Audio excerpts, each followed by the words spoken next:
To hear this audiobook in full, please visit the links in the description below. Thank you for your support. Read Theology on the Christian Communist Tradition, Studies in Critical Research on Religion by Roland Boer. Audiobook, Section 1. Preface. When asked in different contexts what my position is in relation to Christianity, I say that I identify as a Christian communist. Perhaps this is a confession, perhaps not, but it is an indelible part of the tradition that has shaped me. Often my answer to the question is invoked when I am with people who would subscribe to the adage, Christianity is Christianity, and communism is communism, and never the twain shall meet. Thus, Christian communism is impossible, they think, an oxymoron. The discussions that ensue are lively and intriguing. This book is in many respects an effort at explaining this position, in light of some 2 millennia of a complex tradition of Christian communism. The study is less a history per se than a series of case studies, some more theoretical and others more historical, but usually from an unexpected angle. More of that in what follows. The idea for the book was first suggested many years ago by Boer, who urged me to undertake a study of engagements with Marxism by Christian theologians. But that is a study only Dick could undertake. This book may be seen as my own response to Dick's urging, keeping this form of communism at the center, even if I approach the topic from a number of angles. Indeed, Dick and I have followed a path first taken by none other than Friedrich Engels and Kim Il-sung, from Reformed theology to communism, although neither of us would claim anywhere near the same stature as our forebears, nor indeed the need to give up one tradition for the sake of the other. Others, too, have been witting and unwitting contributors.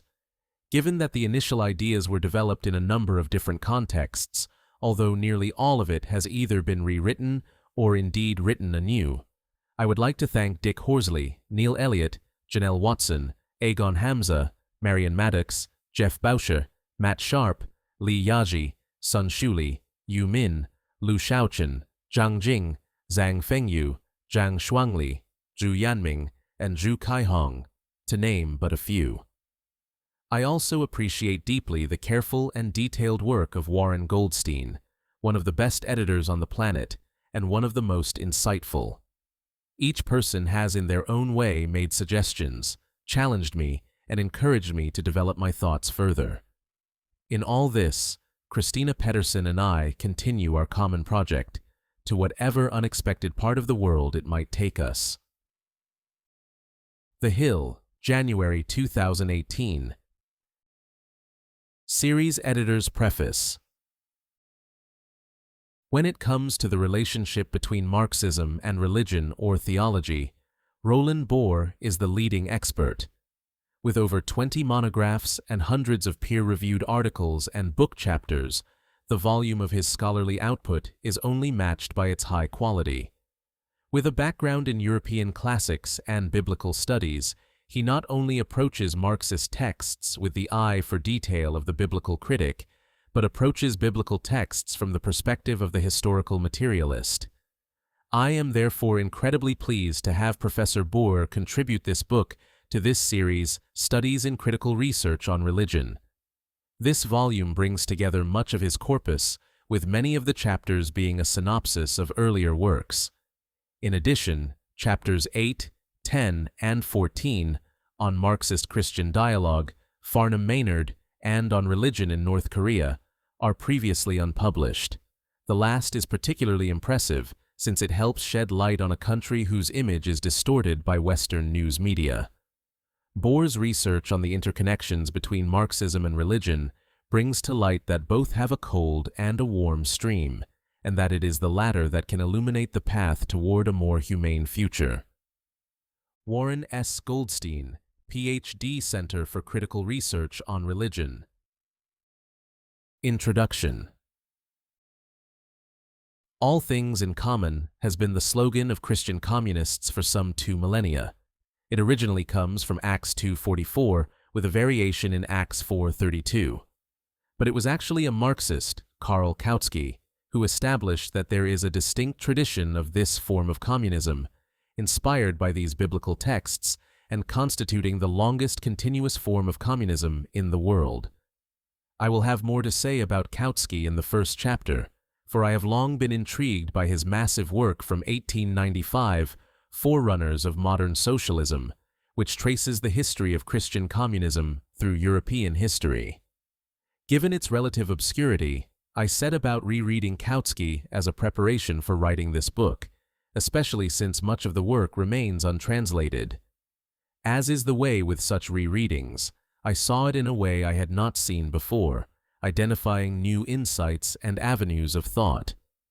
This experience led me to change the original plan of the book, which I had imagined would take shape as a volume of collected essays that I had written earlier, with some mild editing for the sake of the present work. Instead, I revised and rewrote most of what I had studied earlier in the light of new research and thought.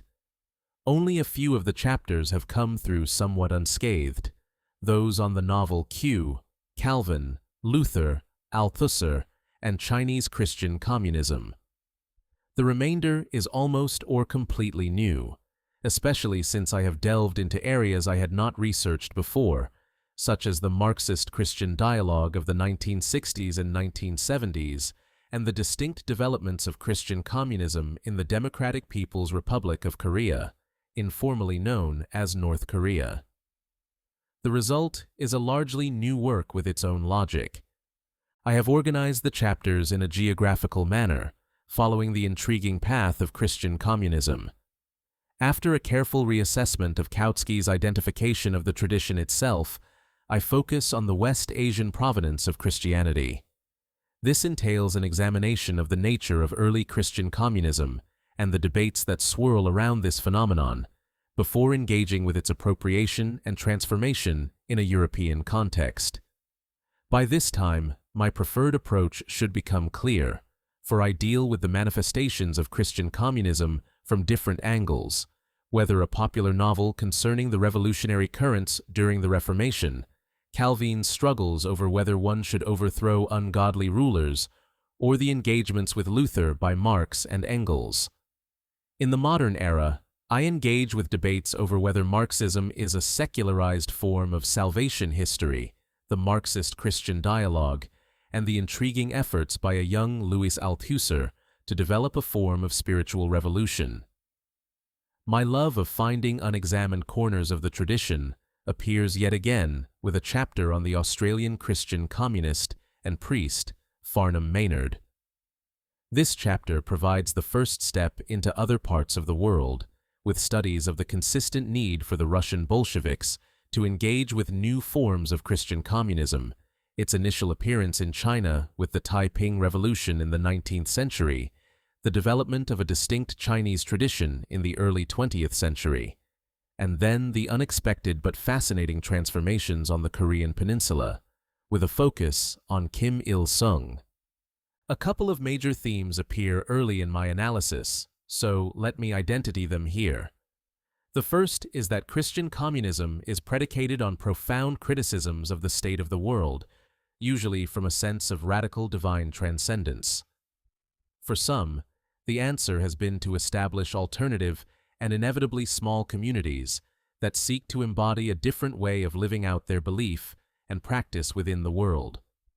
They may wish to provide alternative models, hoping that others will see the benefits and thereby gradually transform society as a whole. Or they may distance themselves from the world, desiring to be left in peace so as to develop their communities. For others, the answer has been revolutionary. The theologically inspired criticisms of the injustices and oppressions of the status quo have led them to the position that the only answer is a revolutionary overthrow. At times, we find that both of these elements, the communal and the revolutionary, come together, while at other times, a peaceful community is forced to engage in revolutionary action in response to oppression from outside forces. The only path left to achieve their desired communism is to engage in revolutionary violence. The second theme concerns the political ambivalence of Christian thought and practice, embodied above all in the biblical texts that picture early Christian communism and those that advocate obedience to and support of the rulers of this world. I argue that this tension should not be seen in terms of a core-periphery model. According to this model, one may argue that either Christianity's conservative or revolutionary dimensions constitute the core, and that the other is thereby a peripheral element, or perhaps even a distortion of the basic truth. Instead, it is clear that Christianity struggles with a tension between these two positions. The same sacred texts and the same doctrinal positions can easily support the status quo, or they can inspire profound criticism, if not revolutionary action. We see this dynamic time and again through the history of Christianity. It remains to offer a synopsis of the 14 chapters in the book. The first chapter provides a critical engagement with Kautsky's landmark forerunners of modern socialism, identifying his key structuring assumptions, which are not always consistent, the nature of his engagement with the many historical manifestations of Christian communism, with specific attention given to his enthusiasm for the 1525 Peasant War, Thomas Müntzer, and the 1534 to 1535 Anabaptist Revolution in Munster. Apart from establishing a tradition of Christian communism, which moves well past Engels's initial efforts, Kautsky also hints at a key insight. The biblical and theological nature of this communism was not a mere cloak for more central political and economic issues. Instead, its theological form was integral to its political nature. Now we can turn to the West Asian origins of Christianity. Chapter 2 entails a more detailed study of early Christian communism, focusing initially on Kautsky's comparatively well-known Foundations of Christianity, 1908. Kautsky wrote the book, the first Marxist study of Christianity, in response to criticisms of his briefer and earlier outline. But I am also interested in Rosa Luxemburg's reconstruction, which shares much with Kautsky, but seeks more explicitly to address the concerns of the many workers joining the Social Democratic Party who were also believers. Both of them make the specific argument that this early communism was one of consumption rather than production, which meant that there was no change in the mode of production itself. Only modern communism, they argue, proposes such a shift, but the argument faces some difficulty when one tracks carefully through Kautsky's work to find that a significant number of communist movements before the modern era also engaged in distinctly new productive activities. The final argument of this chapter concerns political myth. Given that the historical evidence for early Christian communism is not conclusive, I propose that it functions as this type of myth. It offers an image and promise of a community that produced distinct and concrete historical manifestations. In the third chapter, I pick up the other side of the political ambivalence noted earlier. In this case, my concern is a key text that continues to be used to support the powers that be. Romans 13, 1-7. After an assessment of efforts to deal with this troublesome text, I examine the many contradictions in the texts of the Apostle Paul so as to develop a Mao-inspired contradiction analysis. This takes me to economic realities. As in the previous chapter, and based on earlier work, I examine the relevant aspects of the ancient economy of the Greco-Roman world, concluding that Paul's many contradictions are simultaneously formal traces and persuasive efforts to provide an imaginary resolution, with distinct historical effects, of the profound tensions of the socio-economic situation. Chapter 4 moves into the European 16th century, Reformation, but from a different angle. It examines the translations between theology and radical politics in the popular novel Q, originally published in Italian in 1999. Written by the Italian collective Luther Blissett, now Wu Ming, this long novel provides a skillful and engaging retelling of the revolutionary waves of the time, working around a central and unnamed character, shadowed by a Vatican agent, who is involved in the Peasant and Munster revolutions, the radical groups in the northern Netherlands and in Antwerp, as well as the possibility of revolution in Italy itself.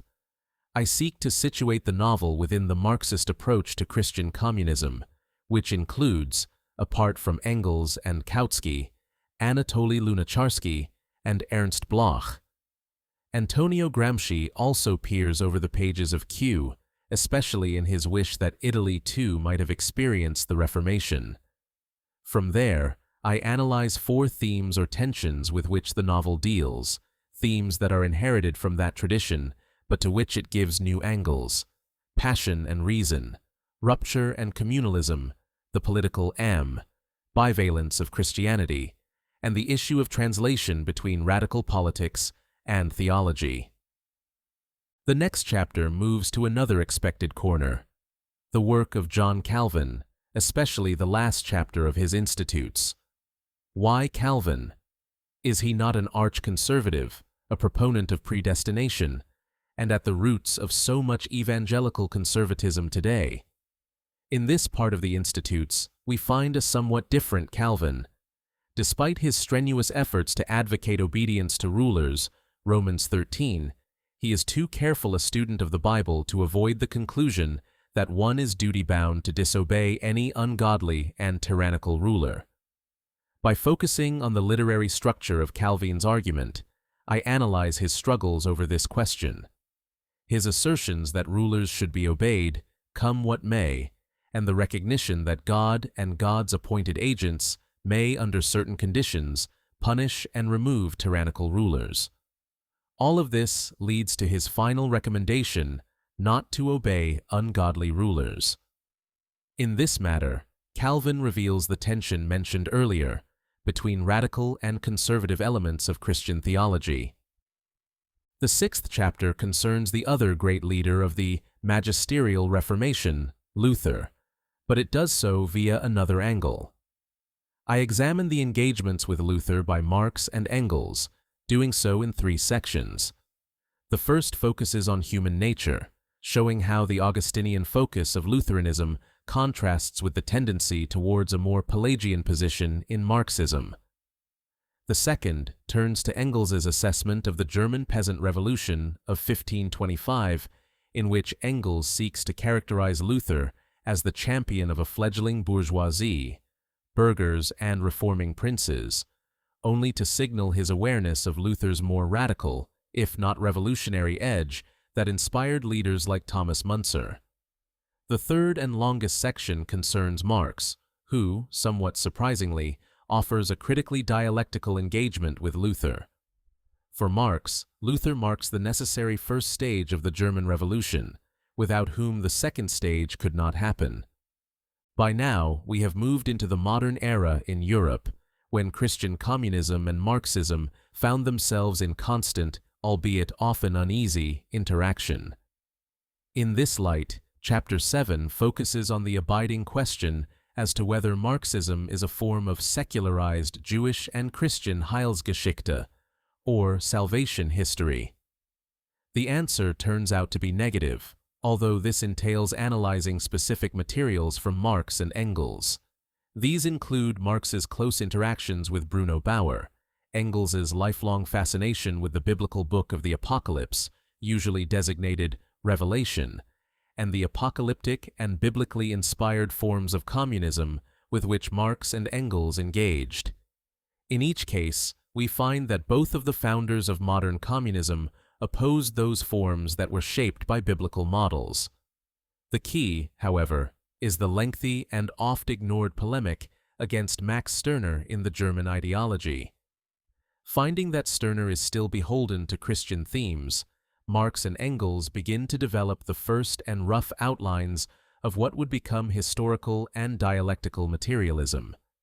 The fulcrum of history becomes contradiction, understood in a dialectical fashion that cuts a path away from Heilsgeschichte to a new model of history, albeit one that still relies on a fulcrum. In the process, they offer a radical relativization of the claims that theologians and philosophers have often made concerning the ontological and historical priority of theology. The 8th chapter concerns the Marxist-Christian dialogue of the 1960s and 1970s. This is a topic that has interested me for more than 3 decades, although this is the first opportunity to assess its insights and shortcomings with a view to current debates. While it was born from a sense of crisis, in terms of profound changes brought about by the anti-colonial struggles, the realities of potential nuclear war, and the sense that both communist and capitalist societies had stagnated, it was also a very European debate on which the rest of the world only impinged in certain ways. Of less interest now are their concerns over theism and atheism in relation to Marx's works, as well as praxis, which they interpreted from Marx's early theses on Feuerbach as sensuous human activity. Indeed, this emphasis reveals the profound influence that the publication of Marx's early humanistic works had on the debate. Both the Economic and Philosophic manuscripts of 1844 and the German Ideology had been collated, organized, and published in 1932. Here was a Marx many felt shed a new light on the whole tradition, so much so that they could talk about humanism, alienation, protest, via Prometheus, and the future. Here, too, theologians found much that could be appropriated, transformed, and criticized. However, my treatment of these issues shifts the register, dealing now with human nature, the need for a materialist doctrine of evil, the question of how protest appears under socialism in power, and the possibility that the development of proleptic theology at the time was actually due to the influence of Marxism. I close by suggesting, contrary to the participants, that the opening for the dialogue was actually created, belatedly, by the decade-long compact between the Soviet Union's communist government and the Russian Orthodox Church between 1943 and 1953.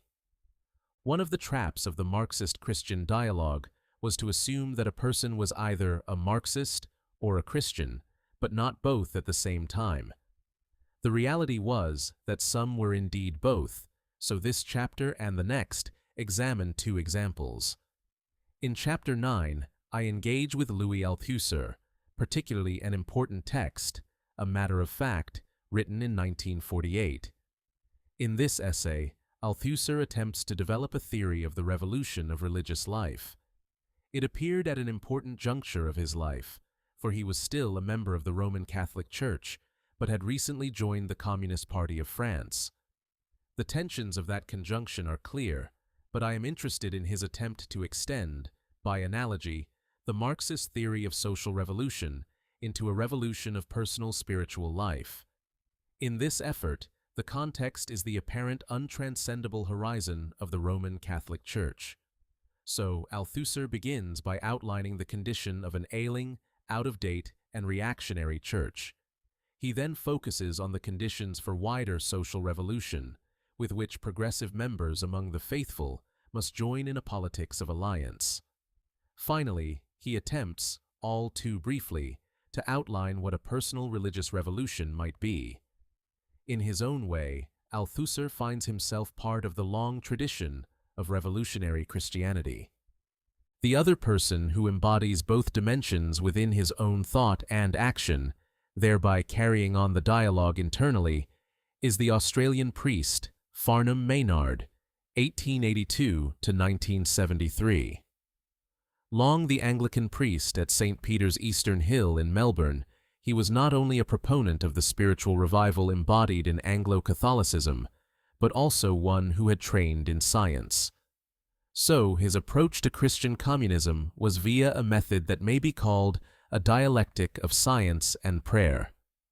With this method, Maynard, in papers usually written for conferences at which Marxists, Christians, and Christian communists were involved, develops his own understandings of the tension between reaction and revolution, seeking to address both communists who were somewhat skeptical of religion and Christians who had their reservations about godless communism. That Maynard felt they should work together is obvious, but he also retained a distinct role for Christian theology in constructing socialism. It could provide what Marxism could not, namely, answers to the deeper questions of existence and the purpose of life. My interest in Maynard is not merely due to the fact that he was an Australian priest, but that he was also enthusiastic about socialism in power, visiting both the Soviet Union and China at a time when travel to such places was banned by the Australian government.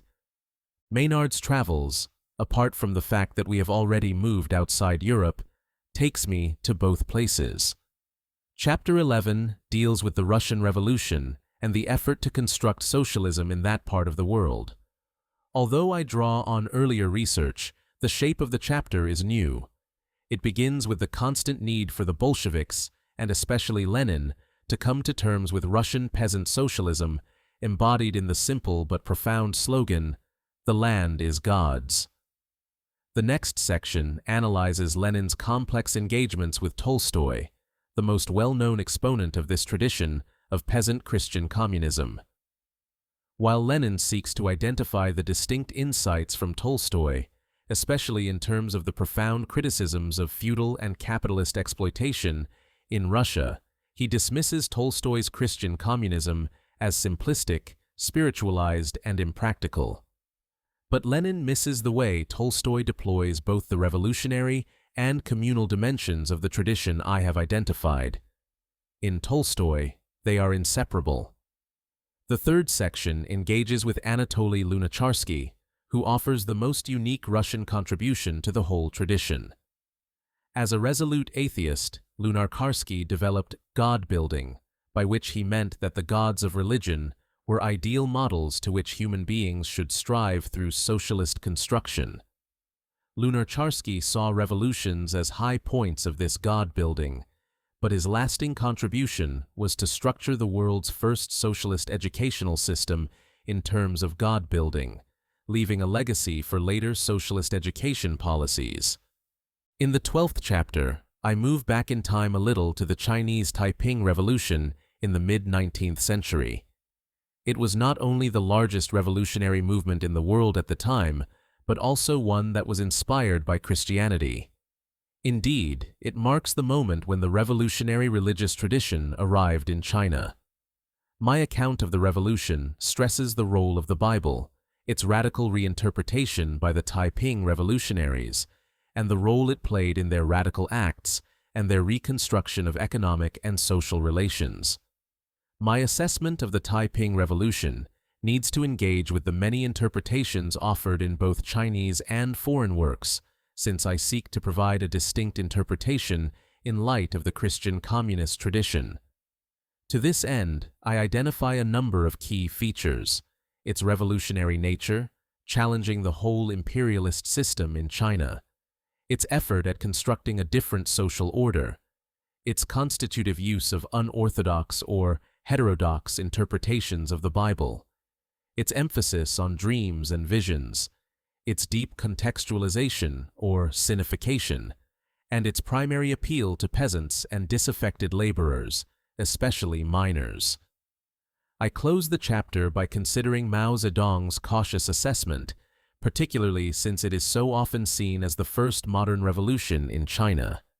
Still in China, the 13th chapter moves to the first part of the 20th century, when a number of Christian theologians engaged actively with communism and Marxist theory. I focus on the work of Wu Leichuan, 1870 to 1944, Wu Yaozong, 1893 to 1979, and Zhu Weiji, 1905 to 1980, 1999, who creatively sought engagements between Christianity and historical materialism, and thereby articulated a unique Chinese development, although they also drew on international currents of thought. The chapter analyses their varying methods of doing so, their reconstructions of the figure of Jesus and early Christianity, and the efforts to see both the links and differences between Christianity and communism. The final chapter concerns Korea, or more specifically, the Democratic People's Republic of Korea. That this part of the world is in our own time somewhat demonized and misunderstood is perhaps an understatement. But this situation has meant that very little serious study has been undertaken.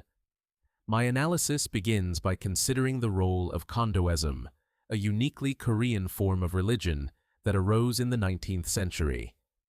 Not only does it reveal that religion and revolution are not restricted to Christianity, but it also enables me to delve into the work of Kim Il-sung. He offers a knowledgeable assessment, seeking to emphasize the deeply revolutionary credentials of Kondoism.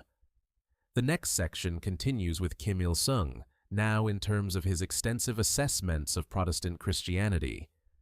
While he is in two minds about how much he was part of the Presbyterian Church in his youth, he is certainly appreciative of the sustained support he received from the close family friend, the Reverend Sun Jong-do. At times, he deploys classic Reformed theological arguments, leading him to assert that there is no law preventing religious believers from making the revolution. The final section analyses the situation in the Democratic People's Republic of Korea today, drawing on some insightful studies that show how Christianity has survived and flourished once again in this part of the world, contrary to many unfounded assertions that would have us believe otherwise. Most intriguingly, it is a form of Christianity that is part of the socialist construction in the Democratic People's Republic of Korea and one of its main avenues of international diplomacy. Two final comments.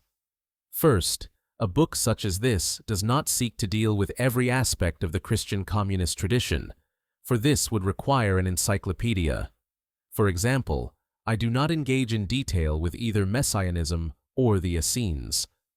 In terms of Messianism, I have dealt elsewhere and in depth with Ernst Bloch, who was instrumental in bringing a reworked category of Messianism as an aspect of what he called utopia into Marxism. As for the Essenes, they were for many the Jewish forerunners of early Christian communism. They appear in my treatment of Kautsky and Lunacharsky, although since the time of their treatments much has been discovered, the Dead Sea Scrolls, and scholarly work has multiplied. I also do not offer an assessment of Latin American liberation theology, which for many is the most well-known recent manifestation of the tradition. Since this subject has been tackled competently by many others, I have nothing to add. Instead, I prefer to focus on different angles, forgotten works, and unexpected corners, such as Kautsky's forerunners, Farnham Maynard, or the DPRK. Second, as I mentioned earlier, a few of the chapters have appeared in earlier publications, with some moderate editing to render them suitable for the longer format of a monograph. Permission has been granted for their use here. They are, All Things Are in Common, Theology and Politics in Luther Blissett's Q, International Socialism, a Quarterly Journal of Socialist Theory, 141, 2014. Marxism and Eschatology Reconsidered, Mediations, 2011. Althusser's Religious Revolution, Althusser and Theology, Religion, Politics and Philosophy, Editor Agon Hamza. Leiden, Brill, Chinese Christian Communism in the Early 20th Century, with Chin Kenpa, Religion, State and Society, 44. The remaining chapters, the majority, have either been completely rewritten or appear here for the first time. Chapter 1. Karl Kautsky's Forerunners of Modern Socialism. The first comprehensive effort to establish a tradition of Christian communism was by neither a theologian nor a church historian. Instead, it was the Marxist Karl Kautsky. A towering figure among the second generation of Marxists and leading light in the massive German social democratic movement, Kautsky and Engels had been discussing this question for a few years. However, while Engels had established an initial and basic framework in his studies of the Peasant Revolution and the revolutionary origins of Christianity, Kautsky and his collaborators took the project much, much further. Following in Engels's footsteps is the work by Bebel, 1876. Although Engels and Kautsky corresponded in the early 1890s concerning the Bible and Christianity, especially in light of Engels's forthcoming article on early Christianity, but also other aspects of the development of Christianity, Engels was curiously unaware of the Forerunners project. He found out only after it was published, prompting initially a hurting and sharp response and then appreciation, along with a few quibbles. By this time, the throat cancer that would soon end Engels's life on August 5th was well advanced. Although he contributed the lion's share of the final work, we also find contributions from Edward Bernstein, Paul Lafargue, Hugo Lindemann, and Maurice Hillquit. A comparison between the two-volume version of 1895 and the 4 volumes of 1922 reveals some editorial revisions. The material up to Thomas More remains the same, as it had all been written by Kautsky. However, in the 1922 edition, Volume 3 has removed the contribution by Bernstein, keeping only the chapter on More by Kautsky and 2 chapters by Lafargue on Campanella and the Jesuits in Paraguay. The final volume keeps the chapter on French socialism in the 17th and 18th centuries, but the final chapter on the various communist communities in North America is completely rewritten by Maurice Hillquit. Since my focus is on Kautsky, my references are to the original edition.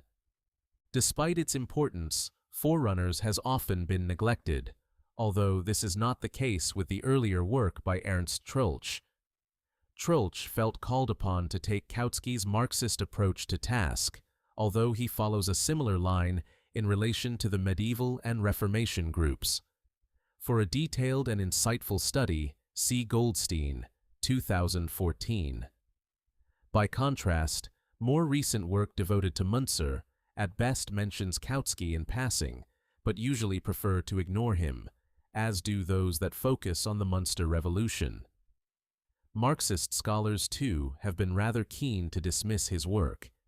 It would be easy to point out that significant new historical materials have been uncovered in the last 120 years or more, or that critical work has moved beyond Kautsky. But that is to miss the point of Kautsky's inaugural act in identifying a tradition of Christian communism. So, in what follows, I offer a critical exposition of the work as a whole.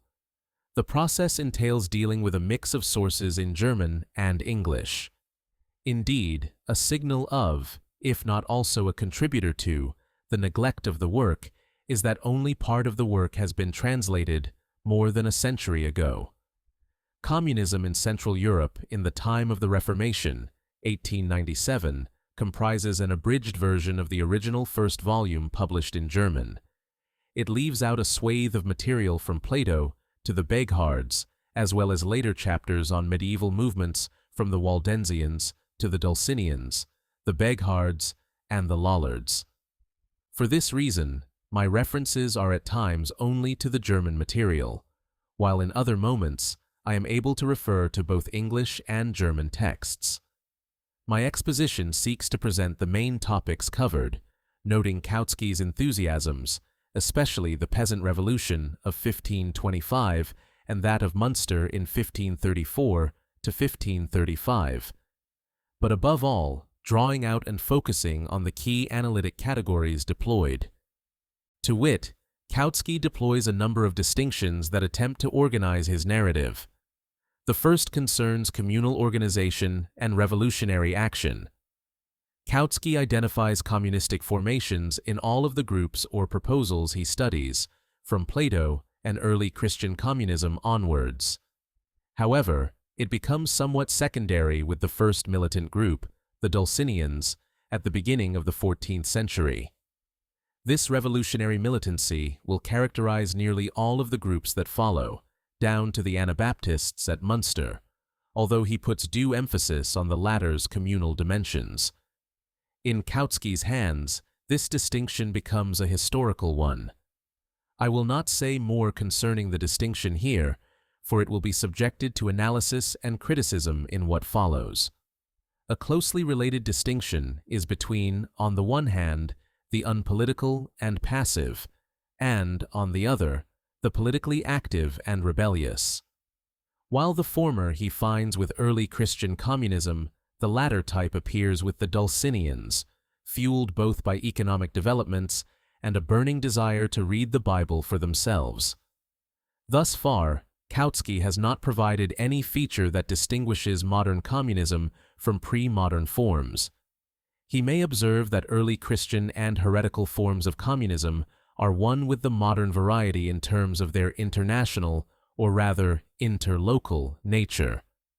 Like their modern comrades, the earlier communists were united everywhere in struggling against oppression and exploitation. If a communist finds comrades, he is at home. Kautsky, 1897. But they are different in one crucial area. The pre-modern forms were all varieties of a communism of consumption rather than production. They sought to share their goods, abrogating private property in favor of common property that was distributed to any as had need. Acts 2 and 4. But this approach did little to change the actual means of production in the economic processes at large. For Kautsky, only modern communism attempts such a transformation. Again, I will note this distinction where it appears and its problems. It will also be addressed in Chapter 3. The final distinction is not raised directly by Kautsky, but it emerges from both the previous point and the whole project. This concerns continuity and discontinuity, which is endemic to the task he and his collaborators set themselves. The appeal of such a project is obvious, for it sought to show that the struggle for communism in its many forms was a long one indeed, finally coming to fruition after Marx. But the danger is that modern socialism becomes merely a phase of a longer history, with relatively little to set it apart from its forerunners. The final introductory question concerns terminology. What should these pre-modern movements be called?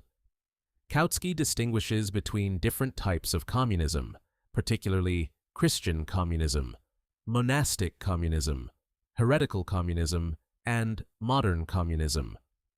Monastic communism is in some respects an offshoot of Christian communism, although it raises some intriguing problems for Kautsky, which I will address in the next chapter. Of these, my, and indeed Kautsky's, focus is the common ground between Christian and heretical communism, so I use Christian communism to cover both types. Indeed, when concluding his detailed treatment of the Reformation era with the account of Munster, Kautsky uses the term Christian communism for the whole period up to the 16th century. So also with my text. The manifold types of heretical communism.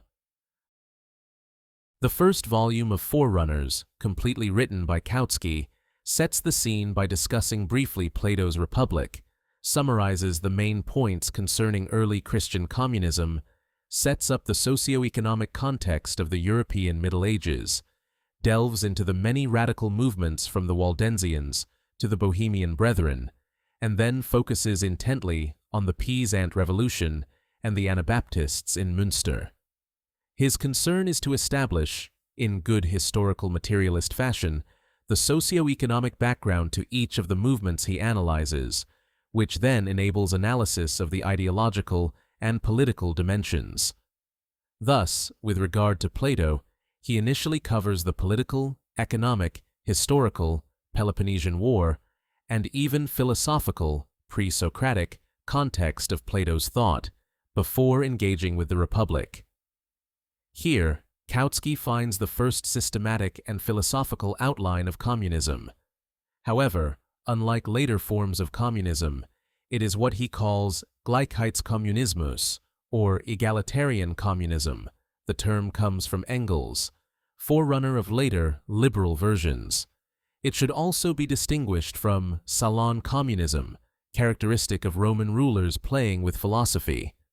Already at this point do we find the distinction I mentioned earlier between a communism of production and one of consumption. In what will become a refrain throughout the work, he finds a communism of consumption in Plato, with the outcome that it did nothing to change the actual economic relations of exploitation. Christian communism appears next, after a leap of some 500 years. Here, Kautsky agrees to some extent with Engels' thesis. We find the influence of Chiliasm, with its revolutionary concerns, and the appeal of the Christian message to the poor. slaves, laborers, and urban unemployed. But on two crucial points, Kautsky goes beyond Engels, with each point raising a further question. First, he argues that early Christian communities were communist in organization, Acts 2:44 through 45 and 4:32 through 35, albeit focused on consumption. Although this proposal is relatively brief in Forerunners, it generated significant controversy, with theologians and socialists criticizing the argument. This criticism prompted Kautsky to develop the comprehensive analysis found in Foundations of Christianity, 1908, which I will analyze in more detail in the next chapter. But what is the question raised by this proposal? It concerns the passive-active distinction I mentioned earlier. For Kautsky, early Christian communism tended to be passive and non-political, while medieval heretical communism was active and political. By this, he means a contrast between communal life, often in retreat from the world, and revolutionary action. Only with some forms of medieval heretical communism do we find the latter, pairing first with the Dulcinians. As we will see, the distinction is not so much one of either or, but often both and. At times, a movement evinces both features, while at other times it may focus on one or the other. This argument leads to Kautsky's second difference from Engels. The latter had argued that Christianity's revolutionary credentials appeared with its conquest of the Roman Empire. Kautsky demurs.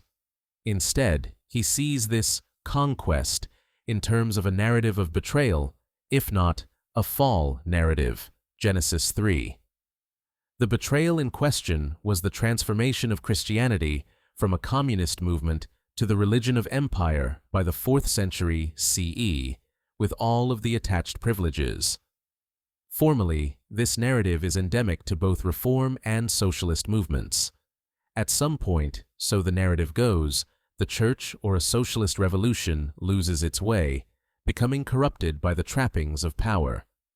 What is needed, then, is not only a recovery of the initial impulse, but also an effort to understand how the betrayal took place. However, I am not sure that a fall narrative is the best argument.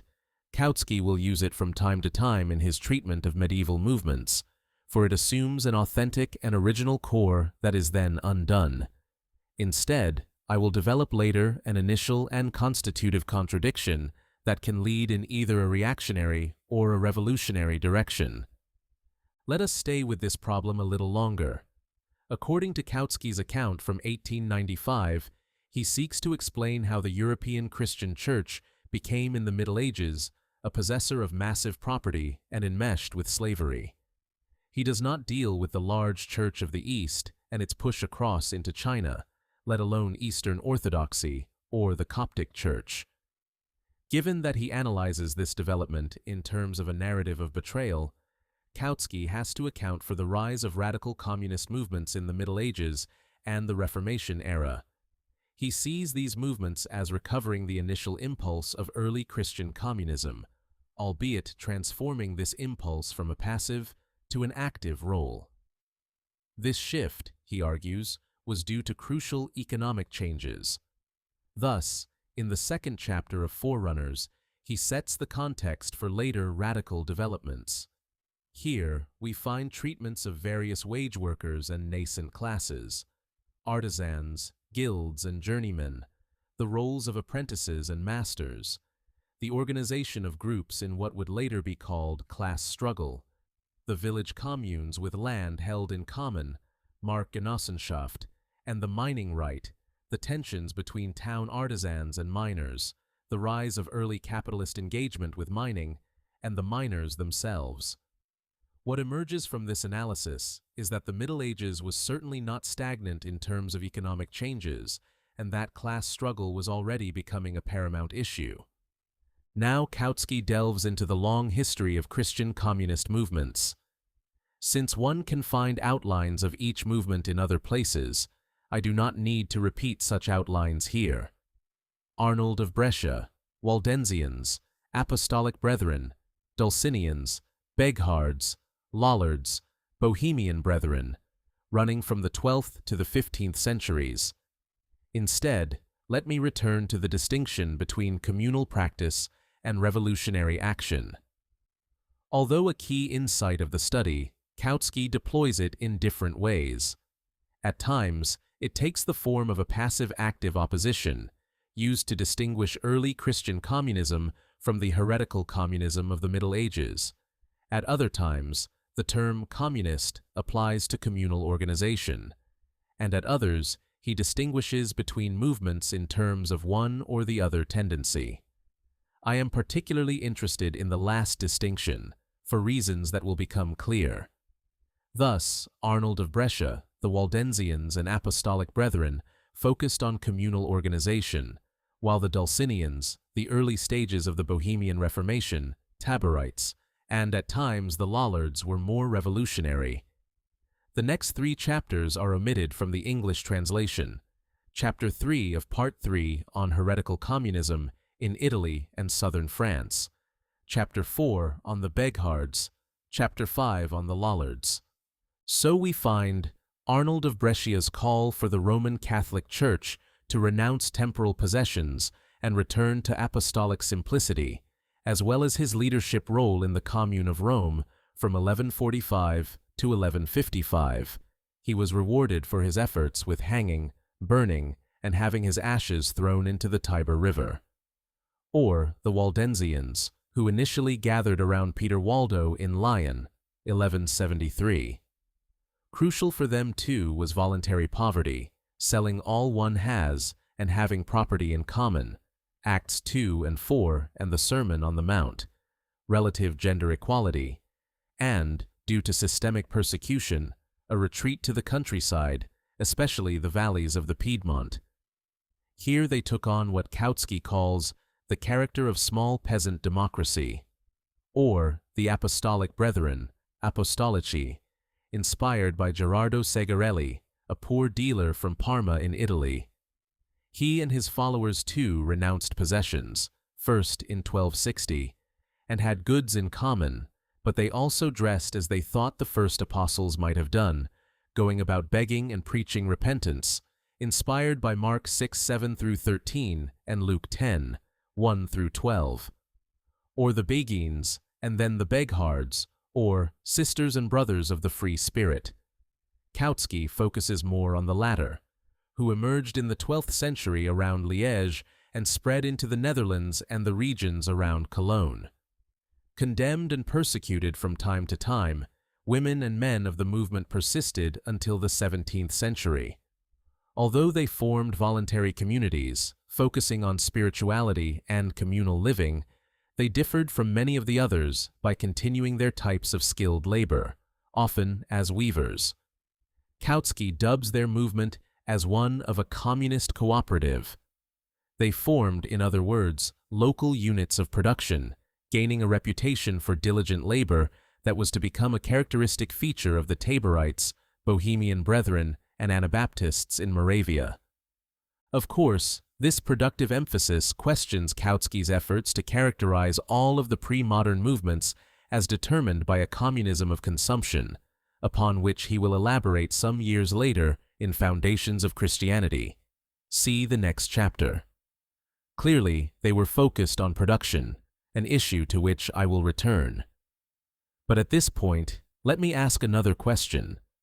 How do these movements differ from similar earlier examples, which also renounced wealth and sought to recover apostolic simplicity, the Franciscans being the most notable example?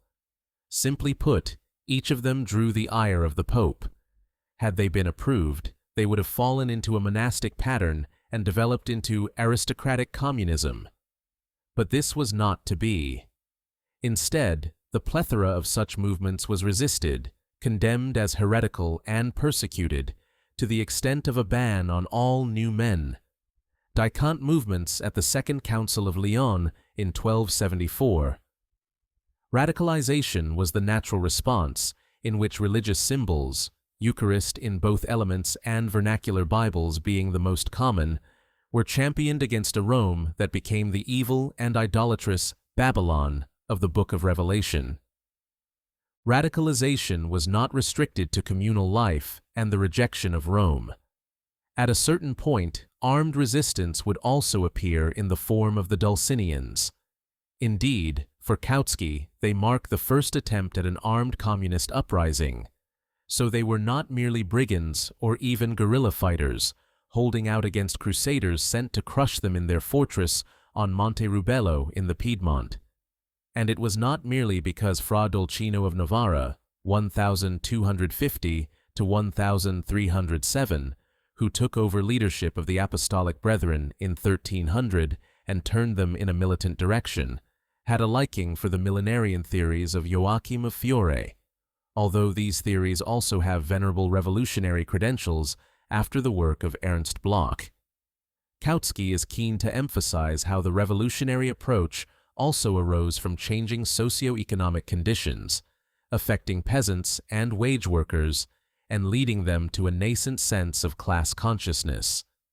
It helps that 4 letters from the erudite Dolcino have survived, in which he advocated liberation from feudal and ecclesial hierarchies, as well as the communistic organization of society with which we have become familiar: property in common, mutual aid, and respect.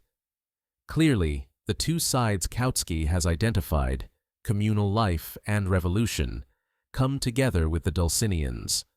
It is not for nothing that they later became seen as early socialist champions in the Italian left, with workers erecting a monument on Monte Rubello. A new phase had dawned with the Dulcinians, which enables Kautsky to deal with a number of revolutionary Christian communist movements. These include that peculiarly English development, Lollardy. Emerging late in the 12th century, their symbols were the vernacular Bible to be studied by all, and refusal of the standard hallmarks of the Roman Catholic Church.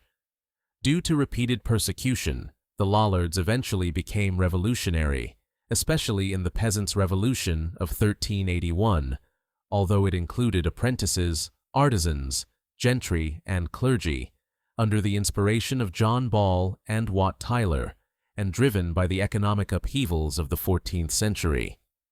Kautsky gives more time to what is often called the Bohemian Reformation, focusing mostly on the major group known as the Taborites, from their base in Tabor.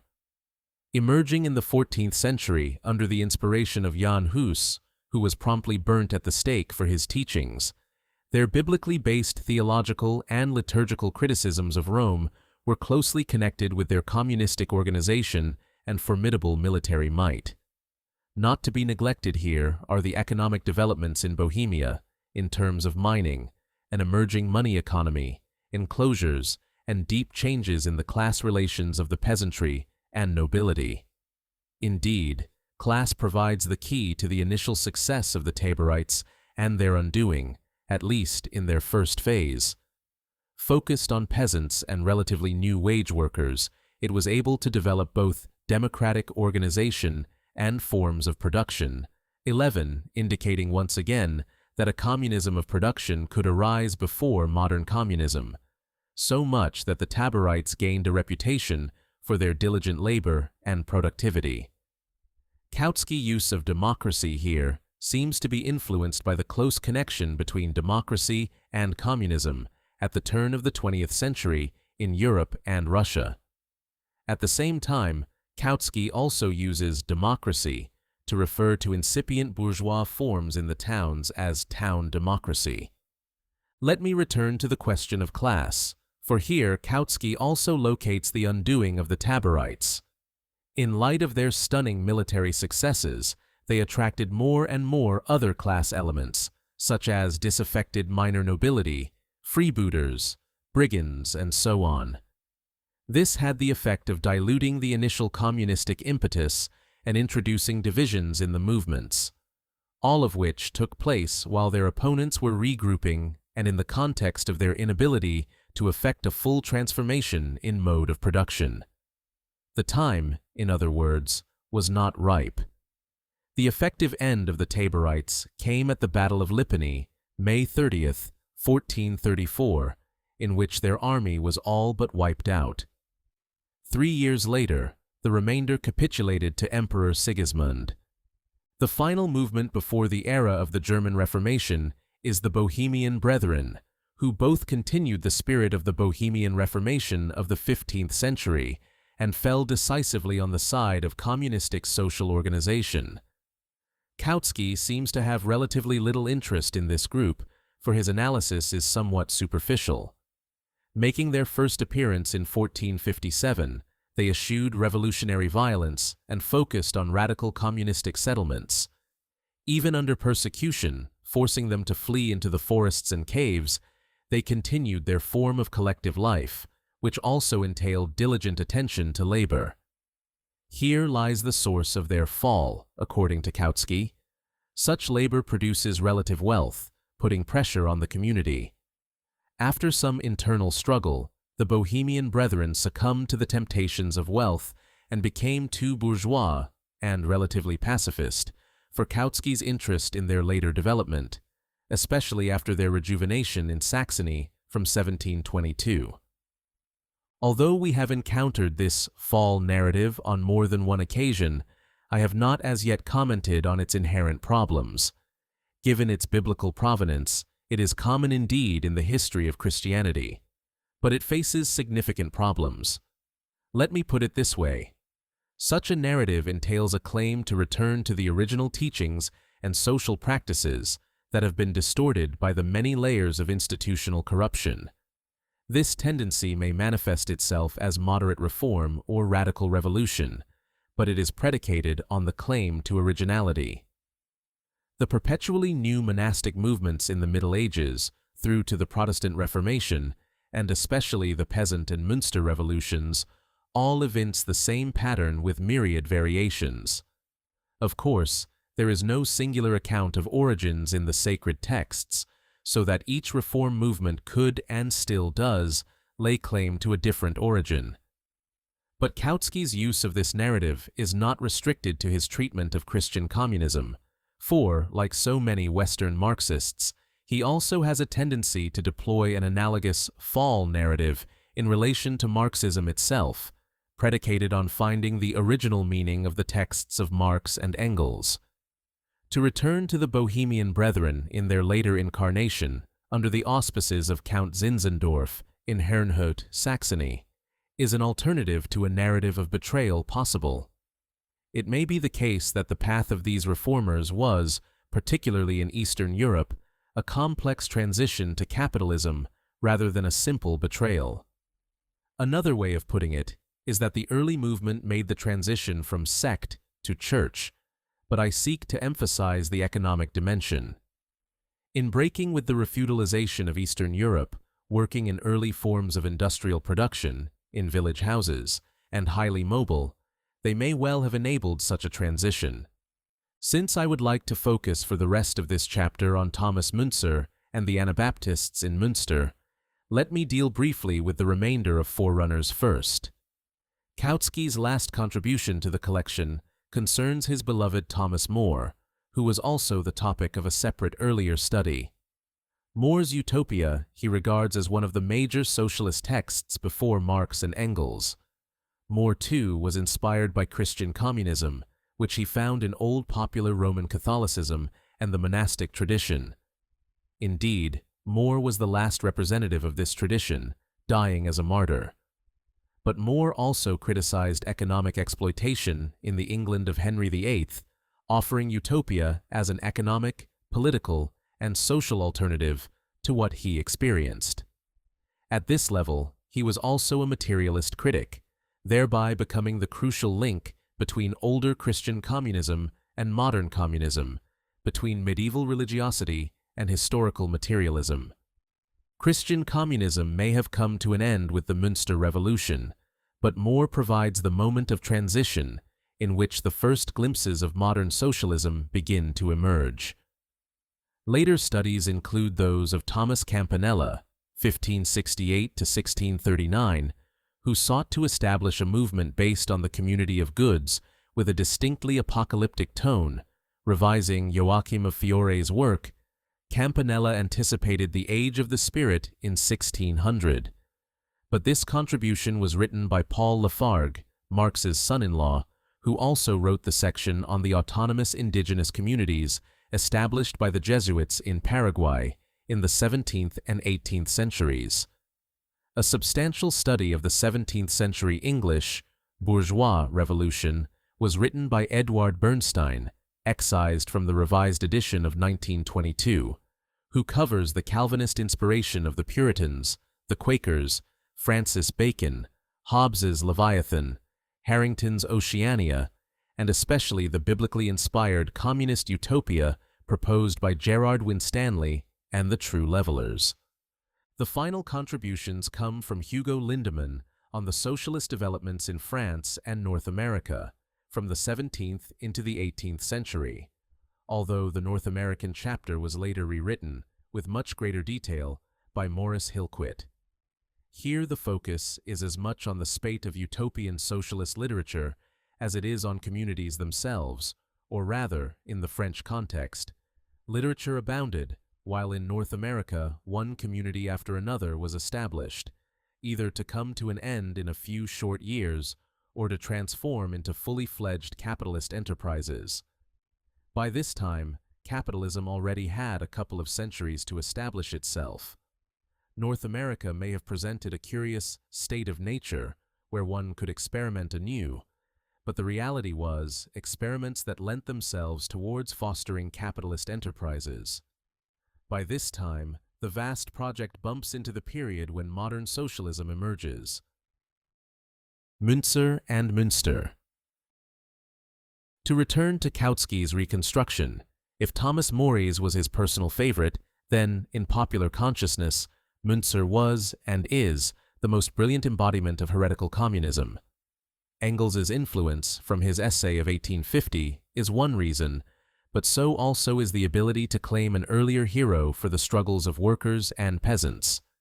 In light of this tradition, Kautsky devotes far more space to this theologian of the Revolution, as well as the Anabaptist Revolution in Münster a decade later, 1534 to 1535. The structure of his reconstruction follows the pattern already established: attention to the socio-economic conditions, concern with the myriad currents, especially now in the context of the German Reformation, and the connection between theological positions and social acts. On at least one key feature, the accounts of both revolutions differ from most of the earlier ones. Since they came to a violent end, crushed by the combined forces of the powers that be, Kautsky does not need to deploy a narrative of betrayal. Indeed, the failure of the revolutionary moment means that they could die martyrs, holding on to their principles to the end. Saxony, Kautsky begins, had experienced an economic boom from its mining and weaving activities. Indeed, if one travels through Saxony and Thuringia today, preferably by bicycle or on foot, one can still find mines across the countryside, some operating and others no longer so. Old weaving centers still bear traces of their past, especially in the Lusatian League. Dating from 1346, the League included Görlitz, Bautzen, Löbau, Zittau, Kamenz, and Lauban, all of them in the Sorbian minority nationality area. Already from the 14th century, the economic strength of the towns was in cloth manufacture, rising to a significant force in the late 15th century. Radical tendencies have run through the area for centuries. While this boom meant that Friedrich III, 1463 to 1525, Elector of Saxony, became powerful indeed and was able to refuse bribes for his vote in elections for the Holy Roman Emperor, the miners, weavers, and indeed peasants found that conditions were not so beneficial. They also discovered the power of armed force, for their resistance had direct economic repercussions. The situation in Saxony was favorable to Luther, protected by the elector, but also for the more radical Münzer, who found the miners, weavers, and peasants responsive to his message. Kautsky later returns to the question of socio-economic conditions as the revolution itself draws near. Now he focuses on the deteriorating conditions for peasants in light of early commodity production and primitive accumulation of capital in the 15th century, the wave of enclosures, and the consequent indigence of peasants seeking work. To be added here are changes in methods of warfare, with relatively well-trained mercenaries and the spread of gunpowder use. With these developments, the time was increasingly ripe for revolution, which, argues Kautsky, must have been obvious to someone like Münzer. Significant here is that despite Kautsky's tendency at times to see religious language as a cloak, here he follows Engels's study of Münzer. He pays careful attention to what Münzer actually thought. These include the first liturgy in German, published in Allstedt, and associated documents, leaflets, and letters. Kautsky is particularly interested in their democratic, communistic, and revolutionary features. The earlier texts, suggests Kautsky, tend to focus on church and community organization, evincing a relatively peaceful tone. This included a democratic approach to worship, with all participating, councils to discipline so as not to cause undue trouble, a form of what Kautsky calls pantheistic mysticism. Münzer's predilection for dreams and visions is duly noted, and religious tolerance for the variety of religious practices in sovereign states. The turn comes at the famous sermon delivered to the princes, with the title Interpretation of the Second Chapter of Daniel. It was delivered in Allstedt on July 13, 1524, to Duke Johann, John of Saxony, brother and soon successor of Friedrich III, the Elector of Saxony who had done so much to enable Luther's efforts. Others too were present, including Johann's son, Johann Friedrich.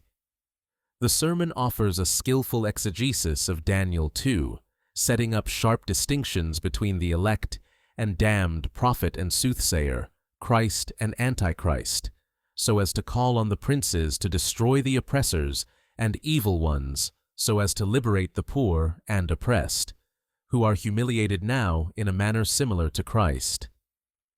Drawing on a full range of biblical texts, Münzer then quotes Christ, "I am not come to bring peace, but the sword," Matthew 10:34. But what is one to do with the sword? Exactly this. Sweep aside those evil men who obstruct the gospel. Take them out of circulation. But if the princes will not carry out their divinely appointed task, the sword will be taken from them. On Counterfeit Faith, from December of 1523, already speaks of the need to root out, tear down, and scatter the counterfeit Christians. Despite sympathetic ears, Münzer's call was to no avail, although he was given room to move on and was not overly restricted, apart from limiting some printing presses from publishing his works. As Kautsky points out, Münzer had moved from seeking to persuade others to rousing his associates and comrades. This is the tone of the later letters quoted by Kautsky, as well as the Confession.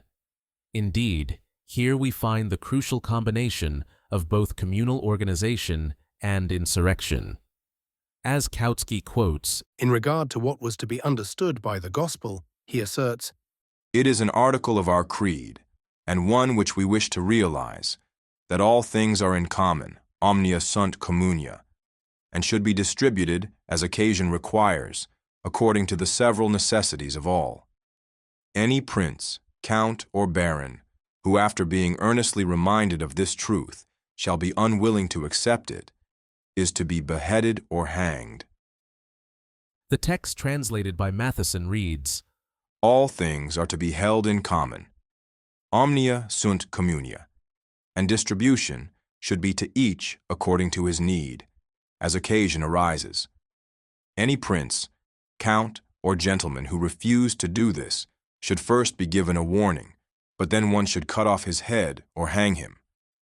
Omnia sunt communia is of course the Latin translation of the slogan, all things in common, in Acts 2:44 and 4:32, the core inspiration, as I have already noted earlier, for Christian communism itself.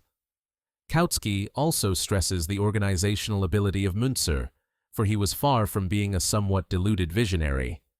Although he was one of a number of the complex and interweaving currents at the time, Kautsky emphasizes that his significant contribution was due To his extravagant communistic enthusiasm, combined with an iron determination, passionate impetuosity, and statesmanlike sagacity.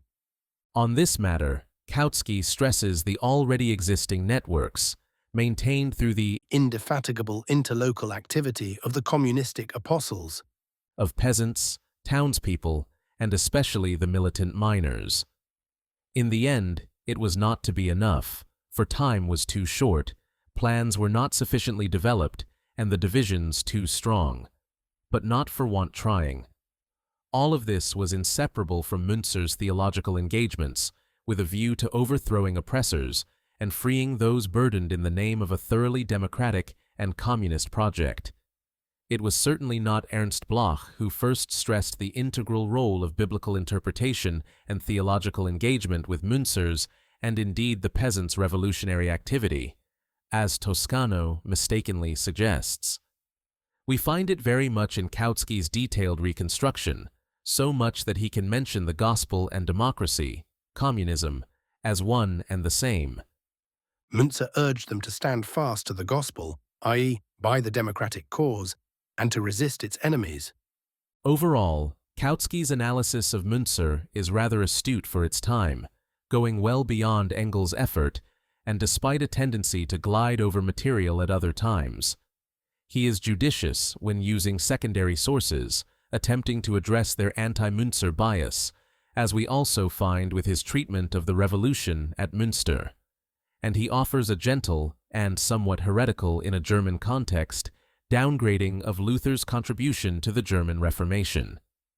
Luther emerges as the lesser theologian, a man buffeted and overtaken by events and innovations.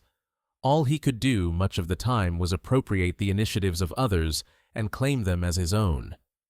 Perhaps the only item missing is an appreciation of the ambiguity in Luther's own thought, which the radicals took further, and from which Luther recoiled when he saw the implications. In this light, I find it strange, as mentioned earlier, that subsequent engagements with Münzer rarely acknowledge Kautsky's work, making at best a passing reference. Of all those I have been able to consult, only Bloch, 1969, acknowledges and draws upon Kautsky for his own analysis. This neglect, especially over the last decade or so, is all the more curious since Münzer has been reappropriated by elements of the anti-capitalist movement, featuring above all in the fascinating novel Q. See Chapter 3. All this is taking place when the country where he was most acknowledged, being held up as a pre-modern revolutionary hero, has not only been erased from the map, but almost erased from the memory of the European left. I speak here of the DDR, East Germany, where, under the influence of Engels, Bebel, Kautsky, Mehring, 1931, and Bloch, Münzer was known by everyone. Indeed, the elaborate celebrations of the 500th year since Münzer's birth, with more than a decade's preparation of sculptures, vast murals, especially in Bad Frankenhausen, marking of historical sites, publications, and festivities, took place in September 1989, only weeks before the DDR was enveloped, if not colonized, by West Germany. All of this does not rate a mention in more recent appropriations of Münzer. The same, curiously, applies to Kautsky's analysis. The treatment of the Anabaptists at Münster is the most thorough of all, with Kautsky finding himself drawn into far more detail than he at first planned. Tracking back, he opts primarily for what became known later as the monogenesis position, what has become the majority approach to Anabaptist origins. Anabaptism began as a peaceful movement in the context of the Swiss Reformation, focused on Zurich. Due to intense persecution, in which Protestant and Roman Catholic bodies often worked together, they spread into the Tyrol, Moravia, where their communist organization flourished most fully until persecution set in, southern Germany, the Netherlands, and northwestern Germany. While Kautsky sees little direct connection with Münzer and the Peasant Revolution, partly to counter anti-Anabaptist polemic, he does see a strong continuity within Anabaptism through to Münster. A common tenet of the monogenetic position, although later polygenetic work indicates the complexity of interconnections, which included those with Münzer and the radical Karlstadt. He prefers to understand this militant, well-nigh apocalyptic event as a response to repeated persecution. Perhaps a better angle is to see it as part of the complexity of the movement itself. Indeed, as I have argued earlier in this chapter, the revolutionary and the communal were two parts of the longer tradition of Christian communism. Other elements also appear, such as mysticism, Schwärmer, anti-clericalism, radical concerns with origins, and of course a resolute focus on the Bible. In many respects, Kautsky sees the Anabaptists as the greatest forerunners to modern socialism, not least because many of the more recent accounts took these Anabaptists as models of the evils of communism, revealed also in his elusive language, which evokes modern socialist organization. Greater importance, however, attaches to the Second Congress in August 1527, which was attended by more than 60 delegates from Germany, Austria, and Switzerland. Its chief task was the organization of the propaganda work, the sending of apostles into different districts, and perhaps also the settling of the program, or confession. So his defense of the Anabaptists is as much a defense of the modern socialist movement. This includes his efforts to uncover the bias of his sources through a favored move, revealing the contradictions in their narratives that show how unfounded are the depictions of debauchery, excess, and sheer hypocrisy of the leadership. This is especially so of Gresbeck's eyewitness account, colored by the fact that he went over to the besiegers and advised them of the best way to attack the beleaguered defenders. This account is now available in an excellent English translation of the original German. The bias Kautsky seeks to counter continues to appear in more recent works, Arthur, 1999. It also leads him to emphasize the disciplined communal life instigated even under duress, as well as the basic desire for peace, so as to be able to work at constructing their alternative social and economic organization. In doing so, he must counter a wave of efforts to depict the Anabaptists as depraved monsters, who let loose the most primal of human passions once the fetters of respected order had been cast aside. The great symbol was adult or believer's baptism, which Kautsky sees as a trenchant form of resistance against the political, cultural, and theological hegemony of the ruling class. Kautsky carefully reconstructs the limited nature of wealth redistribution from the old order, the management of popular governance in democratic forms, the persistent enthusiasm and devotion to the cause even in the final hours, especially by the women, the desire for celebration even under siege, and, perhaps the most contentious issue of all, the economic and social need for what has been called polygamy.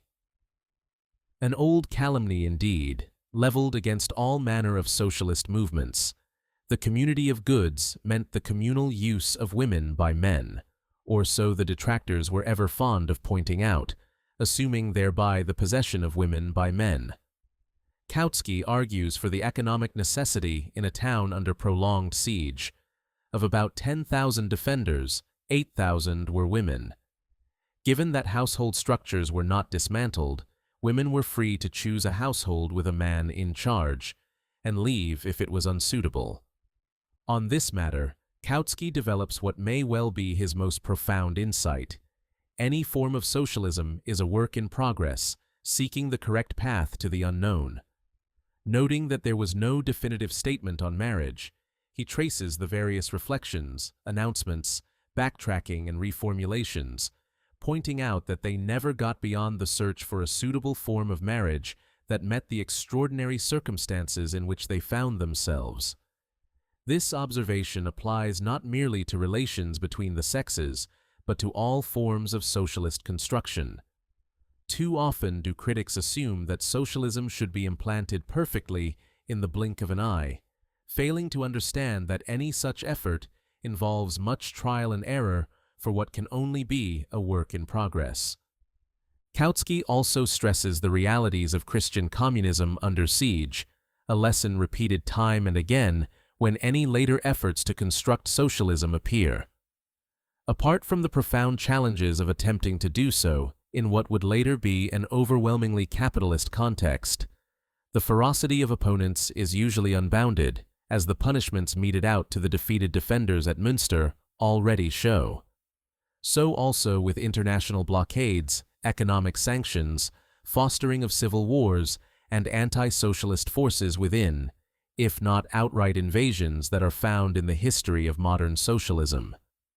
Kautsky does not opt for the position that the Anabaptist effort at Münster was thereby distorted by the necessity of dealing with counter-revolution, preferring to emphasize that they achieved far more than could be expected in the circumstances. But he also does not opt for the position that such a situation is normal for any effort at socialism, which is in our time perhaps much clearer. Theology and Revolution. I have sought to provide a critical overview of Kautsky's much-neglected contributions to forerunners of modern socialism, stressing certain aspects and problems. The main achievement is to establish a distinct tradition of what may be called Christian communism, in which he goes far beyond Engels's initial efforts. In doing so, his contribution is far indeed from the caricatures of Marxist approaches as reductionist, Friesen, 1965.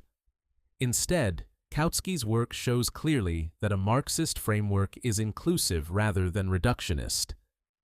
The economic base does not necessarily provide the sole key, for one can understand a movement fully only when economic, social, cultural, political, and religious factors are taken into account. As his reconstruction unfolds, he introduces a number of key distinctions, which are useful but contain problems of their own. The first of these concerns communal organization and revolutionary militancy. The first Kautsky finds already in Plato, in limited fashion, and early Christianity, running through until the breakthrough to militancy by the Dulcinians. Related is his distinction between passive and active forms, with the former most notable among the early Christian communists, and the latter with the Dulcinians, Taborites, Lollards, the Peasant Revolution, and Münster. However, as I have made clear on a number of occasions, the distinction is too sharp in Kautsky's analysis. The reason is relatively straightforward. Organizing a community along even some communist lines entails rejection and criticism of wider social norms. While some communities, even today, hope that their example may influence others, and while they prefer peaceful existence, unmolested by outsiders, the reality is that profound criticism, whether for theological or other reasons, also underlies revolutionary militancy.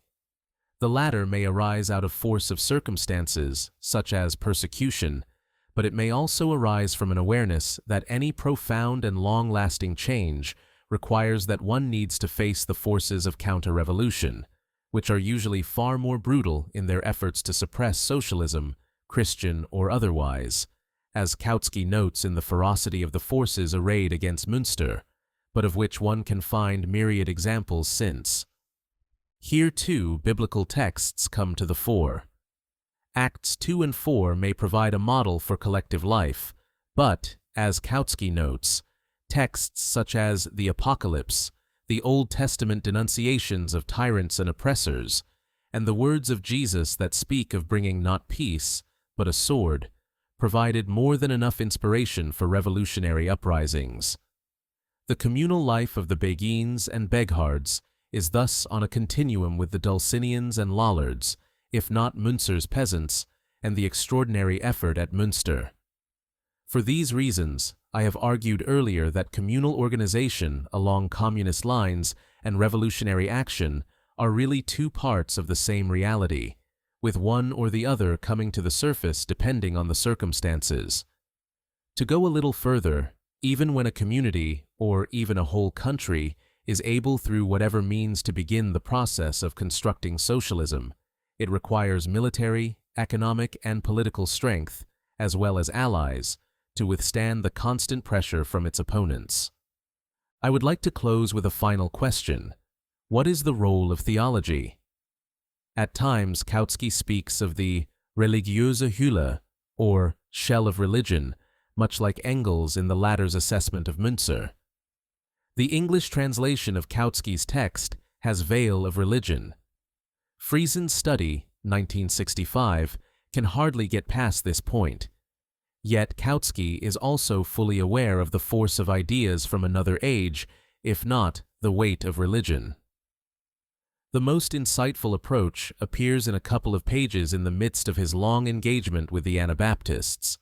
He writes, At the time of the Reformation, the general tone of thought was not legal, but theological, and in consequence, the more radical a social movement, the more theological were its forms of expression. Immediate concerns, notes Kautsky, are more obviously economic. A grievance over corn prices, hoarding by the rich, service demanded by a lord, restrictions to traditional rights of access to common lands, an increase in taxes that were already beyond the means of peasants and workers. But when those local protests gain more widespread and organized support, they typically take on modes of expression that go deeper, seeking underlying causes and expressing common grievances. At the time of the Reformation, that was primarily in terms of theology, but in our own day it may be expressed in terms of particular political ideologies. In that formulation, he may seem to draw closer to Engels's suggestion concerning the cloak or code of theological language for expressing political aspirations. But he does not do so, for no one language provides the authentic core, for which others are cloaks. Instead, his point is that theology and political thought are both modes through which radicalization gains traction and grips the masses. In this respect, Kautsky anticipates more recent Marxist-inspired studies of the radical dimension of the Reformation. Early Christian communism as a political myth. The enduring appeal of early Christian communism requires more attention, so in the present chapter, I focus on this specific feature of Kautsky's construction of the long tradition of radical Christianity. Indeed, it was precisely this argument in Forerunners that he was prompted, due to criticism, to defend and elaborate in a work that followed a little over a decade later, Foundations of Christianity, 1908, the first historical and dialectical materialist account of the Bible as such. The book was immensely popular and influential, with translations, to give a few examples, into Finnish, English, Dutch, Hungarian, Greek, Russian, Polish, Romanian, Serbo-Croatian, Japanese, and Chinese, with subsequent editions in German and then in many translations. Kautsky was not the only Marxist of the time to devote attention to this question. For a few years before his tome was published, Rosa Luxemburg published an essay on the same topic. Consideration of both their proposals leads me to assess in more detail a core feature of their reconstruction: the proposal that early Christian communism was one of consumption rather than production. Although I have broached this question in the previous chapter, it requires more critical attention here. Also running through their work is the question of history, specifically in relation to how much can be known of early Christianity, a question that leads me to deal with other scholarly work relating to the foundational texts of Acts 2 and 4. Curiously, biblical scholars and historians are less interested in whether we can reliably ascertain the existence or otherwise of early Christian communism, for they are almost all focused on denying that it was a form of communism, or may at most admit that it was a form of love communism. But I am interested in historical matters at two other levels. First, how the economic context leaves its mediated traces in the text. Second, how this text gains a historical force of its own as an authoritative story, in terms of the history of scholarship itself, as the motivation for repeated and actual attempts at Christian communism, and through the suggestion, by Luxemburg, that modern communism would complete what early Christian communism began. Reconstruction, Kautsky. In the introduction to Foundations, Kautsky mentions the criticisms of his earlier forerunners of modern socialism, criticisms that found fault mainly with the brief account of the communism of primitive Christianity. As a response, he felt the need for a fuller elaboration, which led him to a work that was much larger than he initially intended. For a detailed analysis of the influence of Kautsky's study on Max Weber, see Goldstein, 2014. In Foundations, Kautsky draws heavily on the latest German biblical scholarship, so that he is wary of written texts and treads carefully in historical reconstruction. After detailing the difficulties in delineating a historical Jesus, he seeks out the economic and political backgrounds, not merely of the Greco-Roman context, with its slave economy and imperial state, but also of ancient Israel, with its trade, peasant impoverishment, Babylonian exile, determinative for the production of religious beliefs and literature, and later movements, especially Sadducees, Pharisees, Zealots, and Essenes. Kautsky stresses that the slave economy, or ancient mode of production, inhibited innovation and rapidly stagnated. This argument resonates through the Marxist tradition, finding articulate expression in Anderson's later study, 1974. The reconstruction also tracks back to the socio-economic context of the Hebrew Bible, thereby providing the first historical materialist overview of the whole Bible. Far from offering a reductionist account, Kautsky does not explain everything in terms of the economic base, but includes economics, class, politics, culture, and ideas in a comprehensive Marxist analysis. With the Essenes, Kautsky nears his most significant but controversial topic, early Christian communism, for which the Essenes provide a broader context. If the Zealots evince the active, revolutionary side of religious communism, the Essenes developed the other, focusing on communal living away from urban centers. Kautsky uses the available sources, especially Josephus, to depict a religious community that had all things in common, segregated the sexes, and forswore sexual relations, although he notes that children were produced by those in another, albeit lower, level of Essene organization. Most importantly, he argues that the Essenes had a communism of consumption rather than production. This hermeneutic principle had already been developed in his earlier forerunners, which he applied, although not without difficulty, to all forms of pre-modern communism. The same applies to early Christianity, entailing that they did nothing to change the socio-economic structures of the Greco-Roman world. Only a communism that alters production rather than modes of consumption would have a lasting effect. Where is the basis for this proposal? Kautsky engages in extensive biblical interpretation, of which I can give only a sample. Acts 2:44 through 45 and chapter 4:32 through 35, with their all things in common, provide evidence for communal practices. Kautsky argues that the early Christian community, beginning with Jesus and then reflected in the Acts of the Apostles, was a communist one.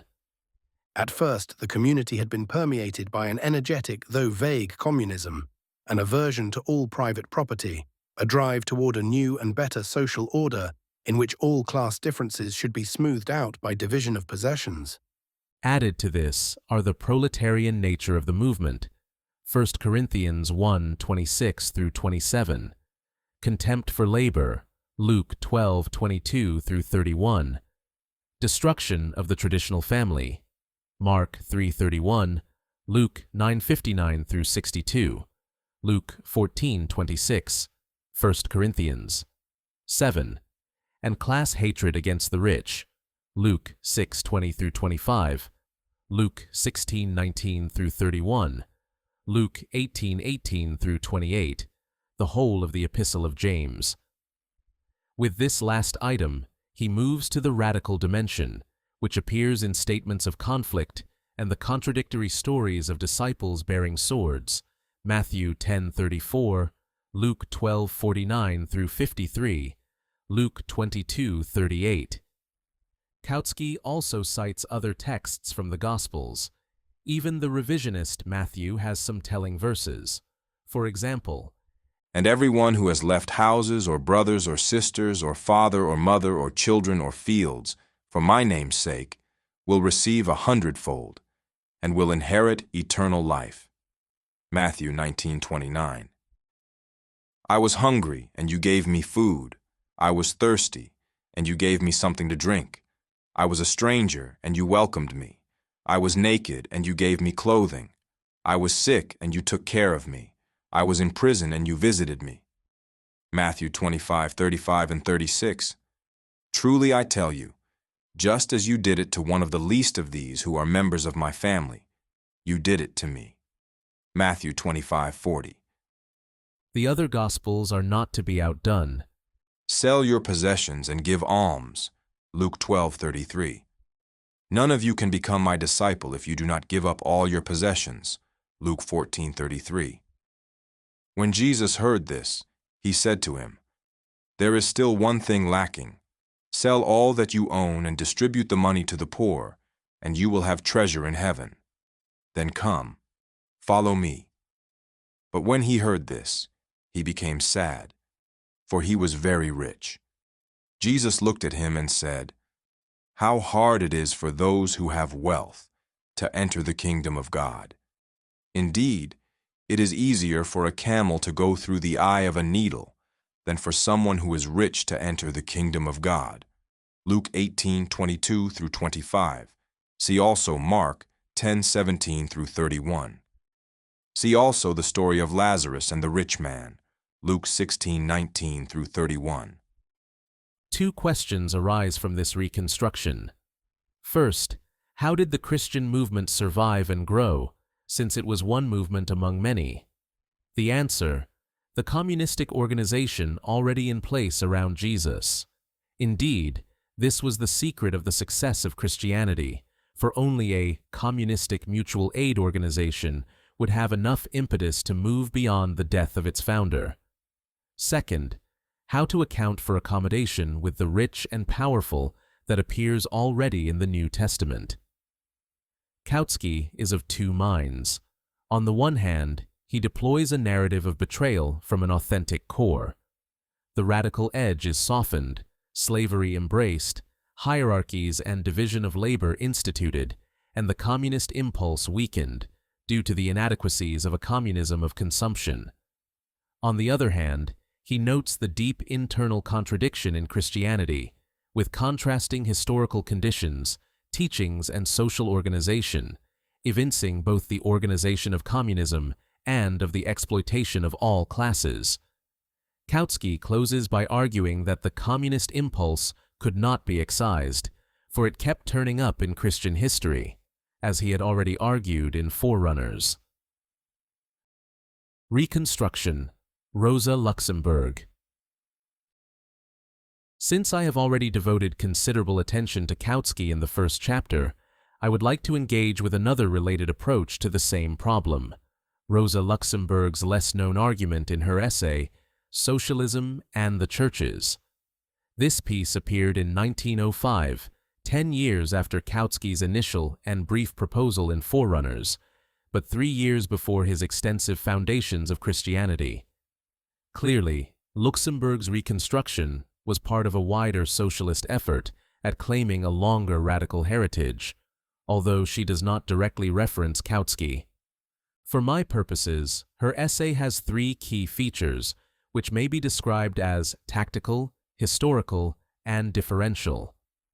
Luxemburg is tactically explicit in her argument, directing her message to the many workers with strong religious affiliations who were joining the Social Democratic Party of Lithuania and Poland, if not the German Party, and who were facing vociferous opposition from church leaders. Your faith, she points out to the workers, is not inconsistent with socialism, for early Christianity too was a radical movement with communistic social organization. Thus, she deliberately uses proletarians to speak of both the oppressed class in the Roman Empire and the workers ground down by capitalism.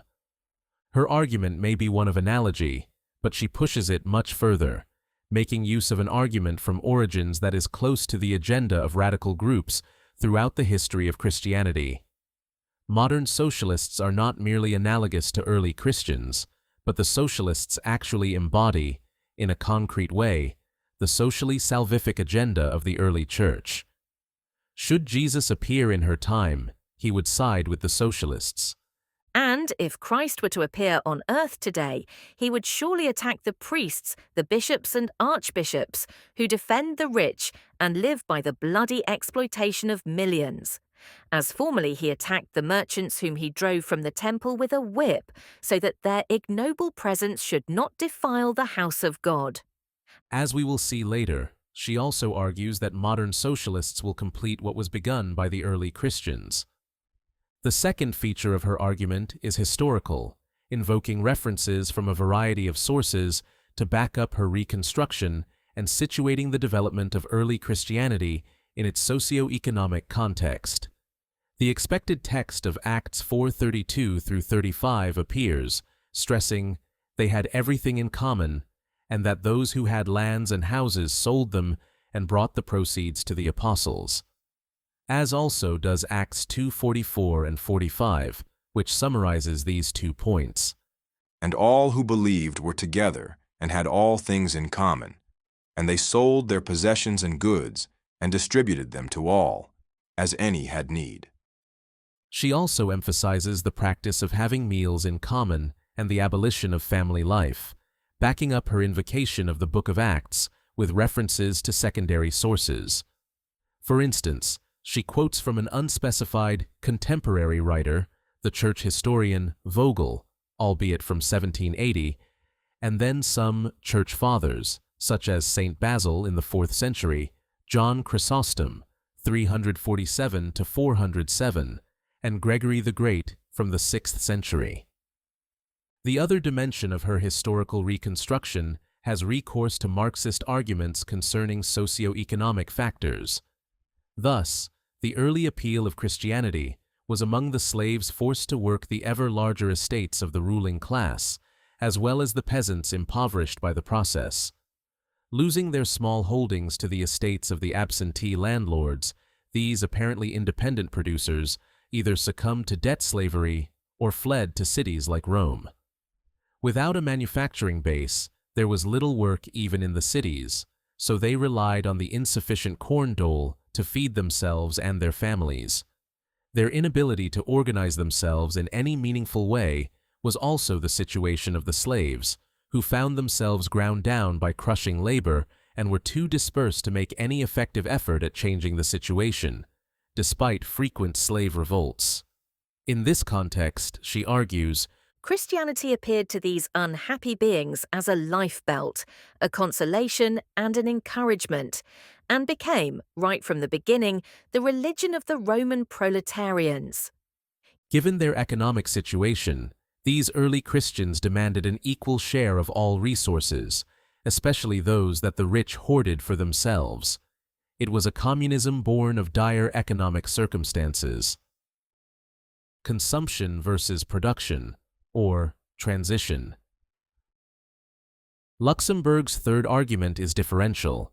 The major problem is that the picture of early Christianity she has reconstructed is clearly a communism of consumption rather than one of production. The limitations appear in terms of size. It can only work with a small community, and duration. For such consumption is workable only as long as some members have riches to share and goods to sell.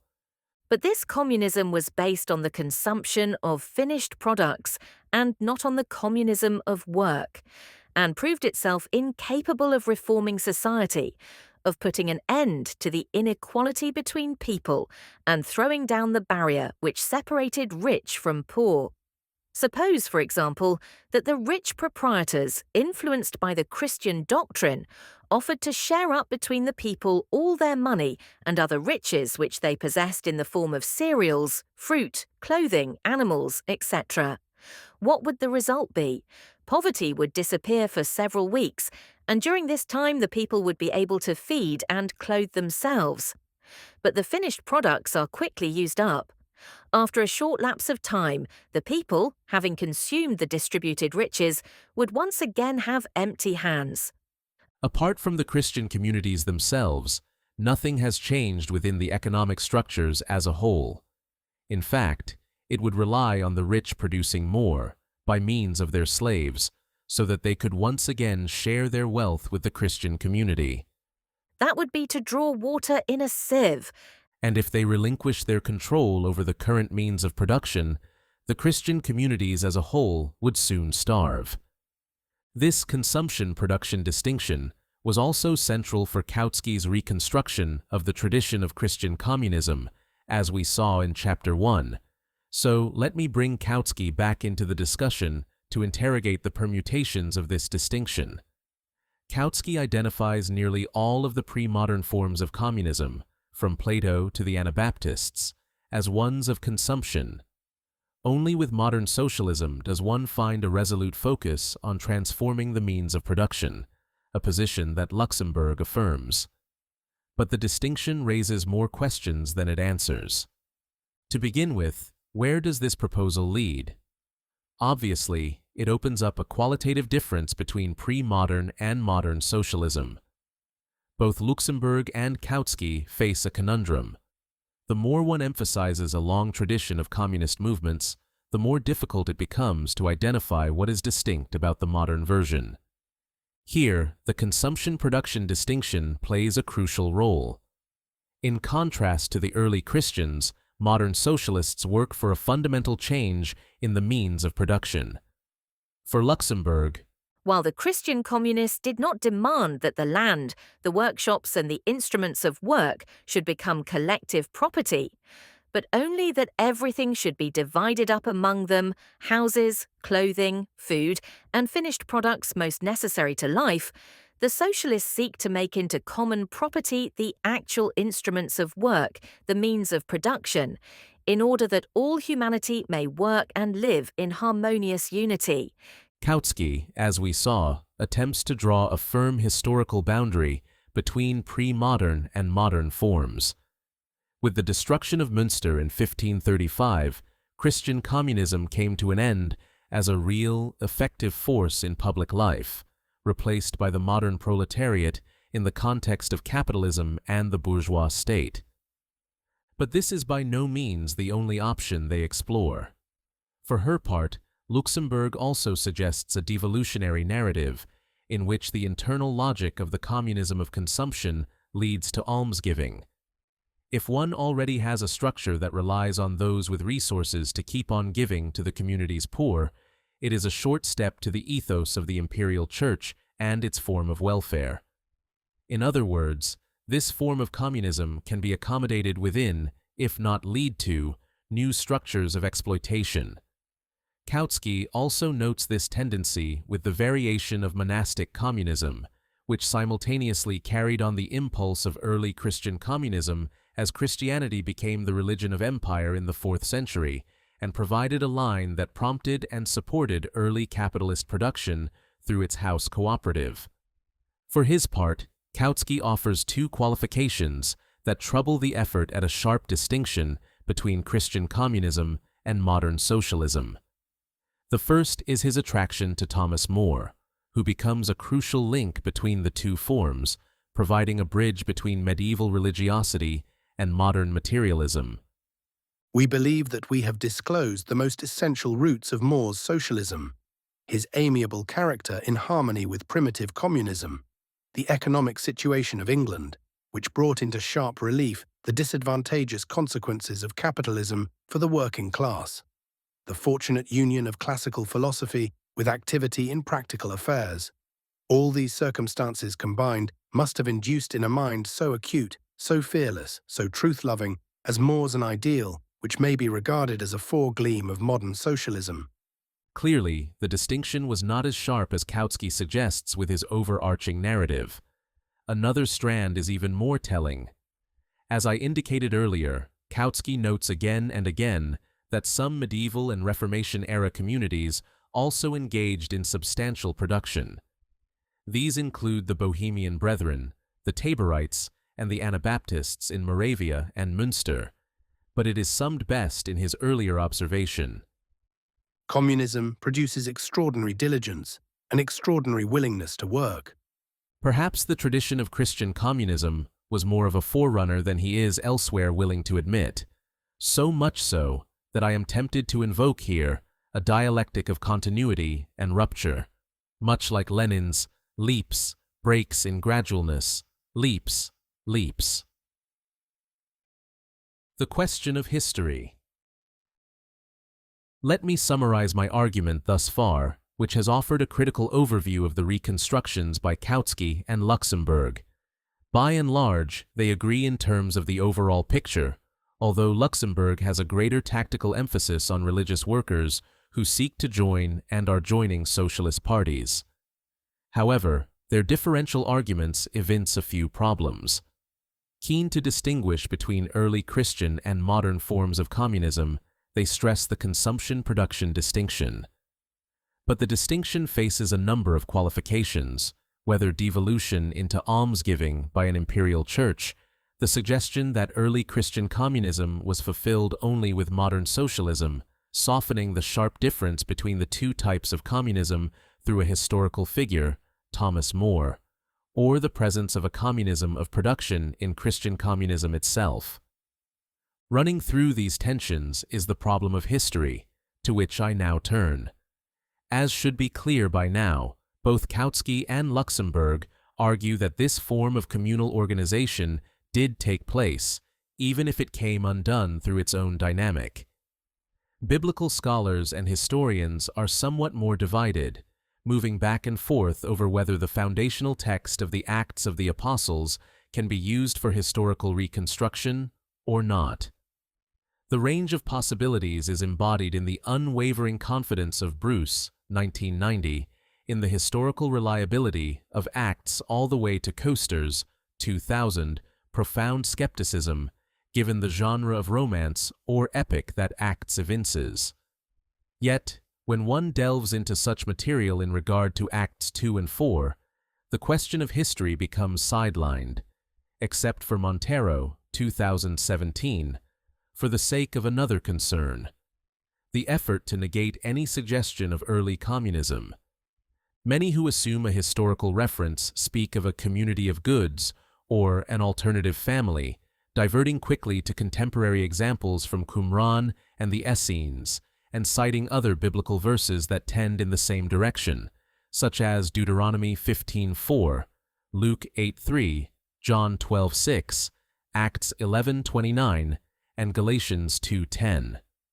Or they labor more strenuously to water down the import of the text, suggesting it was limited to small groups for a short time, and that it entailed no more than some kind of sharing that was not highly organized, Barrett, 1994.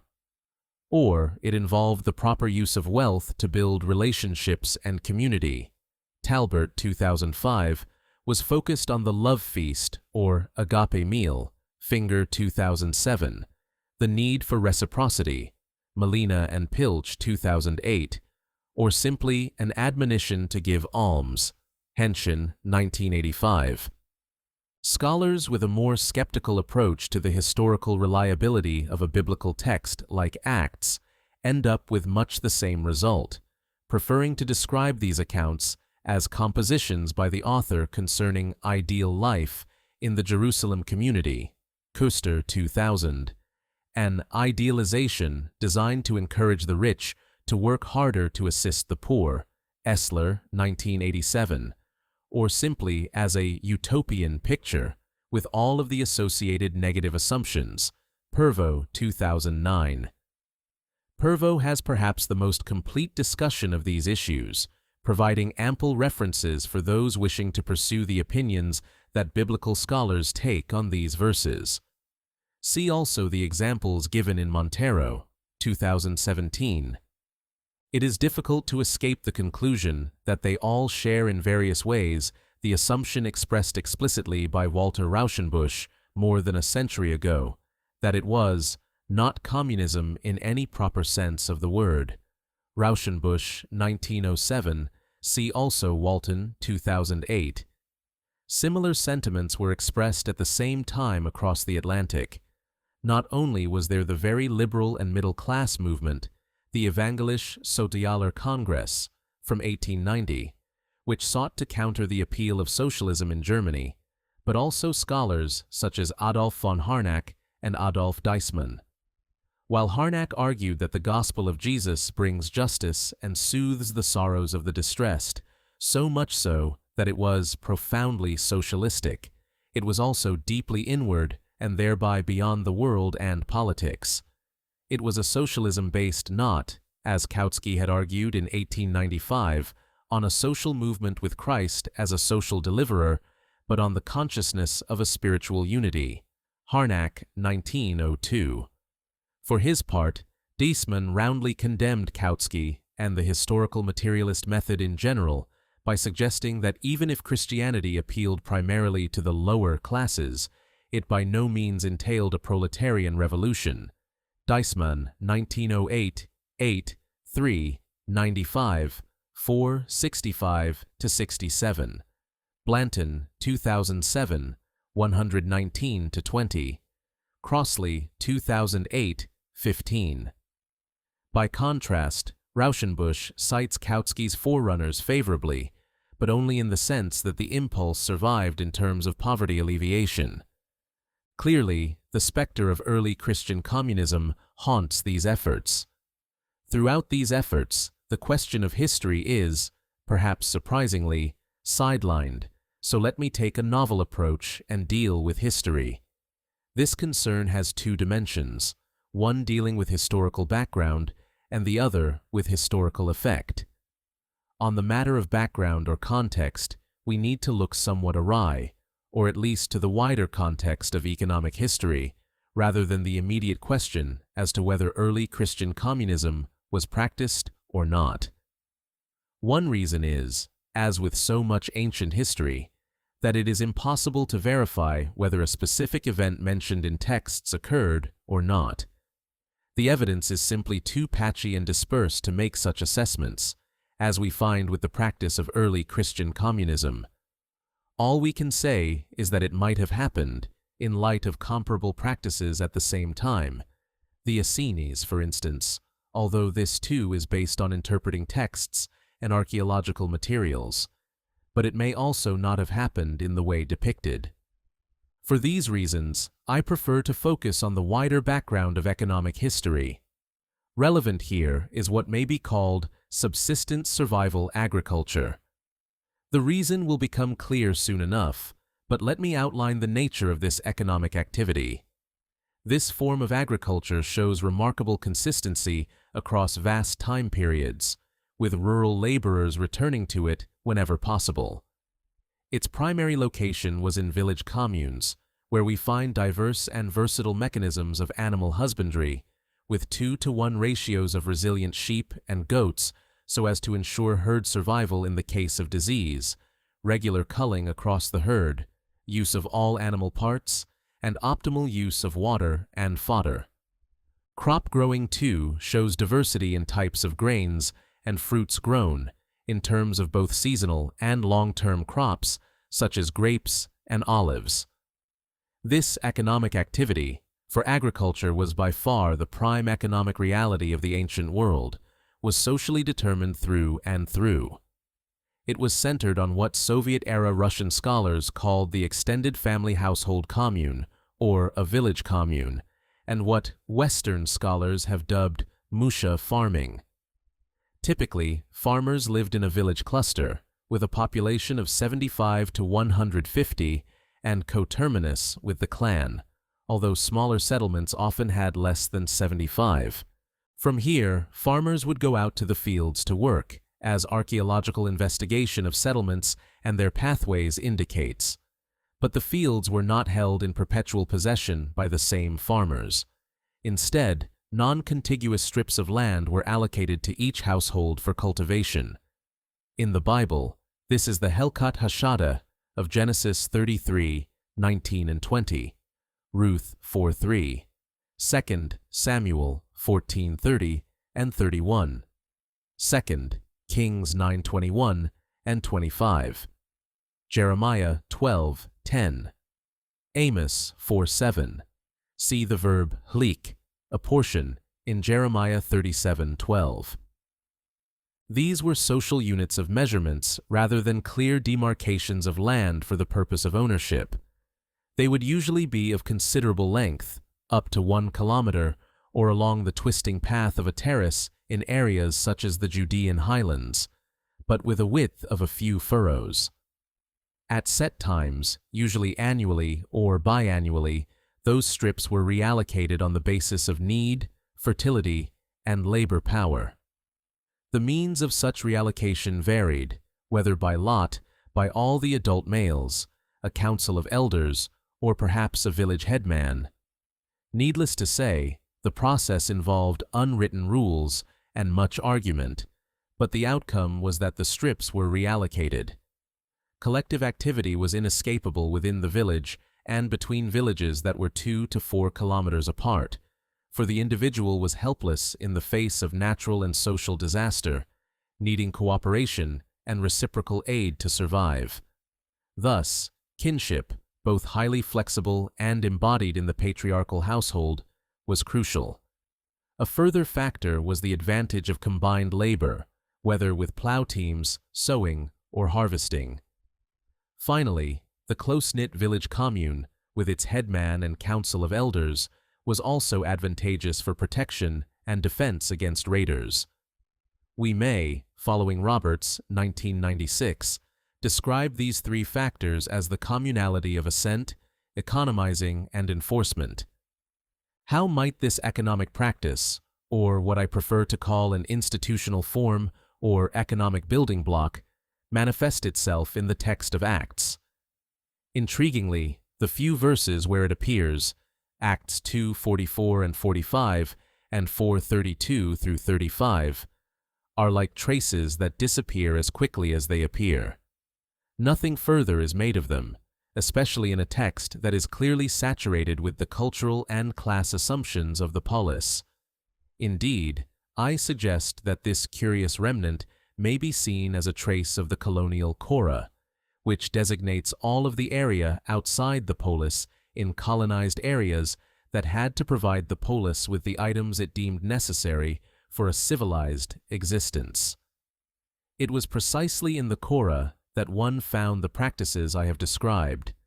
For a rare but welcome emphasis on the Cora in Acts, at concrete and metaphorical levels, see Pedersen, 2012. This subsistence form had in fact been dominant for a long period, leading up to the emergence of classical Greece. The centuries from the late 2nd millennium BCE into the middle of the 1st millennium are usually characterized as collapse or a dark age, but this is the perspective of the ruling class and its records, and so also modern historians who rely on such sources or their absence. From the perspective of rural laborers, it was anything but a collapse, for the preferred subsistence survival form could dominate, so much so that one can speak of a subsistence economic regime that was dominant for centuries. But with the emergence of classical Greece and its slave system, subsequently enhanced by the Romans, this subsistence regime was inexorably driven back. In the context of Greco-Roman colonization of the Eastern Mediterranean, it was reconstituted as the colonized Cora, dominated in various ways by the extractive economic demands of the polis. But even in texts like Acts, which overwhelmingly presents the perspective and assumptions of the polis, traces and representations of the Cora and its efforts at subsistence. Survival agriculture appear from time to time. After all, the very possibility of the world inhabited by Acts, and indeed Luke, if not much of the New Testament, relied inextricably on that which it sought to deny. So it should not surprise us that the other world, normally outside the boundaries of a text like Acts, should have a fitful presence, even if disappears again all too rapidly. At the same time, such representations are so often indirect rather than direct. They may be seen as mediated responses, filtered as it were through a diffracting lens, so we can hardly expect a mirror-like reflection of actual conditions. That such a mediated and metaphorical response makes it more difficult to discern the historical conditions of the trace should be obvious, but this is by no means a reason to avoid discerning these traces. In this light, the representation in Acts 2 and 4 presents a number of displacements. To begin with, we find this community displaced from the Cora to the polis, cut off from its roots, and trying to grow in strange soil. In the Cora, subsistence survival agriculture was very much a matter of production and consumption, for otherwise it would not be viable. But in a polis context, these practices were no longer possible, leaving only the social determination of the products of labor and not their production.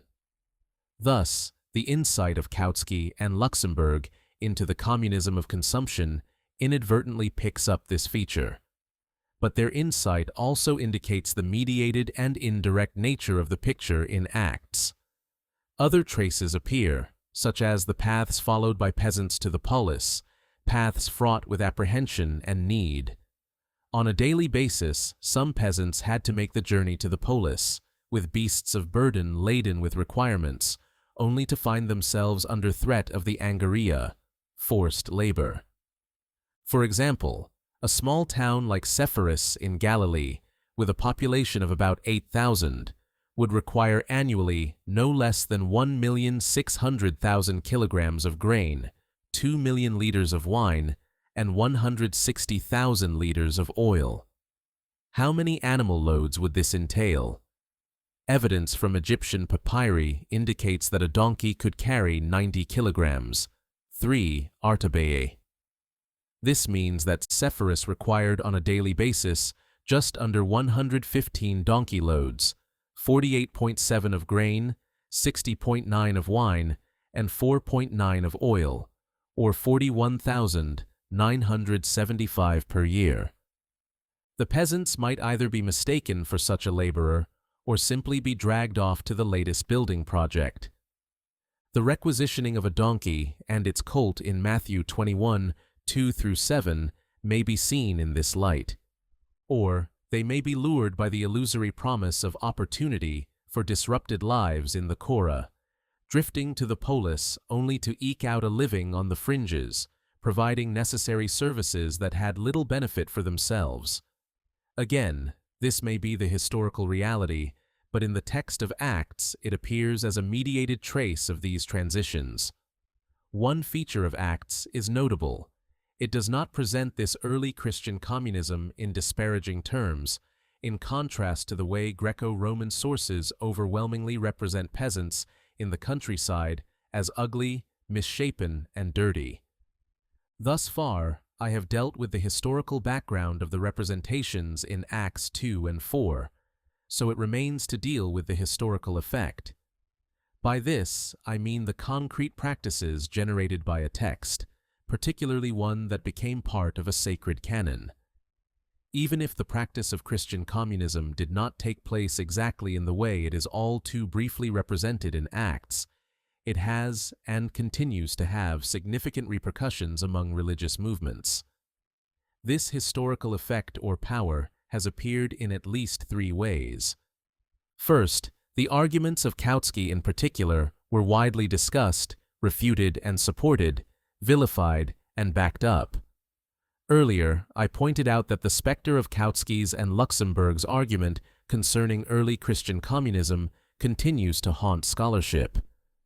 This ghost, to gloss the manifesto of the Communist Party, appears time and again when scholars attempt to downplay the claim in the biblical text that the early Christians had all things in common. Here, I would like to pick up another dimension of this legacy, which comes originally from Engels. Christianity appealed primarily to peasants, slaves, and unemployed urban poor. This became an assumed position in the early to mid-20th century among New Testament scholars such as Adolf Deismann and among sociologists like Trelch.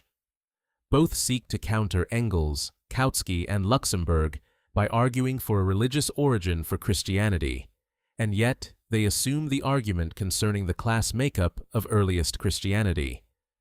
However, By the 1960s, a conservative reaction set in, pointing out that the textual evidence suggests a mixed-class basis for the Christian movement, a position elaborated by, among others, the sociological study of Wayne Meeks, 2003, who does not pass up the opportunity to condemn Kautsky's work as reductionist, and the rational choice study of Rodney Stark, 1996, who hypothesizes that Christianity primarily appealed to the privileged ruling class and misses no opportunity to praise the role of Christianity in fostering reason, individualism, freedom, capitalism, and the success of the West.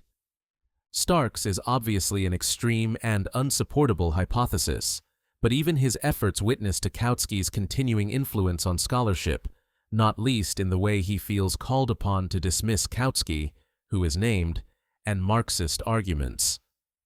Yet, as these proposals were being aired, biblical scholars developed further arguments for what may be called a red thread, running through from prophetic indictments of exploitation, rural patterns of allocative economics, impulses from the Jesus movement, as well as the constitutive resistance of subsistence survival economics in the Greco-Roman world.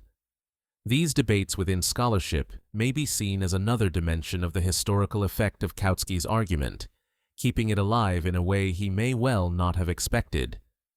The second historical effect is perhaps more obvious, for this early account in Acts 2 and 4 has inspired many movements since to emulate it in practice. Apart from the historical examples outlined by Kautsky in his forerunners, see Chapter 1, the study by Montero may be seen in this light. While he seeks to draw parallels from the Essenes, Hellenistic assumptions concerning ideal friendship, as well as other New Testament texts, his evidence draws heavily upon material that comes from the centuries after the biblical texts. Montero deploys Graeber's definition of baseline communism, premised on the basic and necessary principle of from each according to his abilities and to each according to his needs, which is necessary at a fundamental level since human society would cease to function without this everyday and low-level form of mutual cooperation. Notable also is Montero's emphasis on informal communism enforced by moral expectation, which was unable to change the larger economic context, a point that echoes Kautsky's and Luxemburg's emphasis on a communism of consumption. From other sources, we may add monastic cenobitic, communal practices, evangelical poverty among the Franciscan rigorists, and the communist efforts of Gerard Winstanley and the Diggers in 17th-century England. As Winstanley put it, "And when the Son of Man was gone from the apostles, his spirit descended upon the apostles and brethren, as they were waiting at Jerusalem. And rich men sold their possessions and gave part to the poor. And no man said that aught that he possessed was his own, for they had all things common." In the 19th century, they continued with the Icarian communities, led by Etienne Cabet and Wilhelm Weitling, who was not only involved in communia in Iowa from 1847 to 1858, but also referred explicitly to the Gütergemeinschaft, the community of goods of Acts 2 and 4. 16 Engels in fact called Weitling the first German communist. The condition of joining the early Christians was the sale of all one's possessions and sharing with the poor. So seriously, observes Weitling, was this condition taken that failure to do so had the divine penalty of death, as the story about Ananias and Sapphira in Acts 5:1-11 makes clear. The third historical effect is perhaps the most unexpected. Let us return to Luxemburg, who argues that modern socialism will complete what early Christianity began. The latter's intention may have been in the right place, an ardent belief in communism, but it needs to go a step further. Not only do the products of an economy need to be held in common, but so also do the means of production. Her arresting conclusion is that modern communism may be seen as the logical outcome, if not the fulfillment of Christianity. What the Christian apostles could not accomplish by their fiery preaching against the egoism of the rich, the modern proletarians, workers conscious of their class position, can start working in the near future by the conquest of political power in all countries, by tearing the factories, the land, and all the means of production from the capitalists to make them the communal property of the workers. This argument bears the potential trap of supersessionism, in which a qualitatively higher form replaces an earlier one. Modern communism, with its focus on production, is a step beyond early Christian communism. The proposal may, of course, run the other way, connecting the initial impulse from early Christian communism with the movement in which Luxembourg was so much involved. Thus, modern communism seeks to negate the tendency towards almsgiving and charity, with its redistribution of wealth that has become so characteristic of later social democracy under capitalism. Instead, it seeks, for Luxembourg, to pick up the torch lit first by early Christian communism, a torch that has flickered to life at significant moments since, but has only with modern communism flared the brightest. To sum up, the early Christian communism identified and indeed claimed by Kautsky and Luxembourg has three concrete historical effects: the continuing effect on scholarship concerning early Christianity, the efforts through history to establish communities based on the principles of Acts 2 and 4, and the claim by Luxembourg that modern communism will complete what early Christianity began. How might we understand this virtual power of early Christian communism? The pertinence of this question is enhanced by the fact that we cannot conclusively verify the historical reliability of the brief depiction of the early Christian community in Acts 2 and 4. I have argued that its brief appearance in this text functions as a trace, mediated and displaced, of subsistence survival agriculture, but remains no more than a trace. To make sense of the after-effects of this trace, I would like to deploy the category of political myth, a more useful approach than Nettle's dismissal as a curious piece of historical sophistry. The term carries the double sense of a constructed and imagined narrative that simultaneously bears a deeper truth. Further, this myth has an enabling and virtual historical power that is also and simultaneously proleptic. To deploy the future perfect, we may speak of a communism that will have been true, so much so that it is directly influential in the present. In other words, Christian communism may have appeared briefly in history, as part of the founding moment of Christianity, but this is enough to express a hope for the future. Once it became an authoritative and even sacred story, it was appropriated again and again as communities sought to reenact and live up to the ideal. Thus, it gains a power of its own with historical consequences. That many of the Christian communist movements have come to an end sooner or later should not be regarded as a failure, but rather as an indication of the continuing power of this political myth. Even more, the tendency for some Christian communist movements to enact a communism of production rather than merely one of consumption, as we saw in the early treatment of Kautsky's forerunners, indicates that these movements may be seen as efforts to realize what the image of Acts 2 and 4 was unable to realize. End of audiobook, Section 1.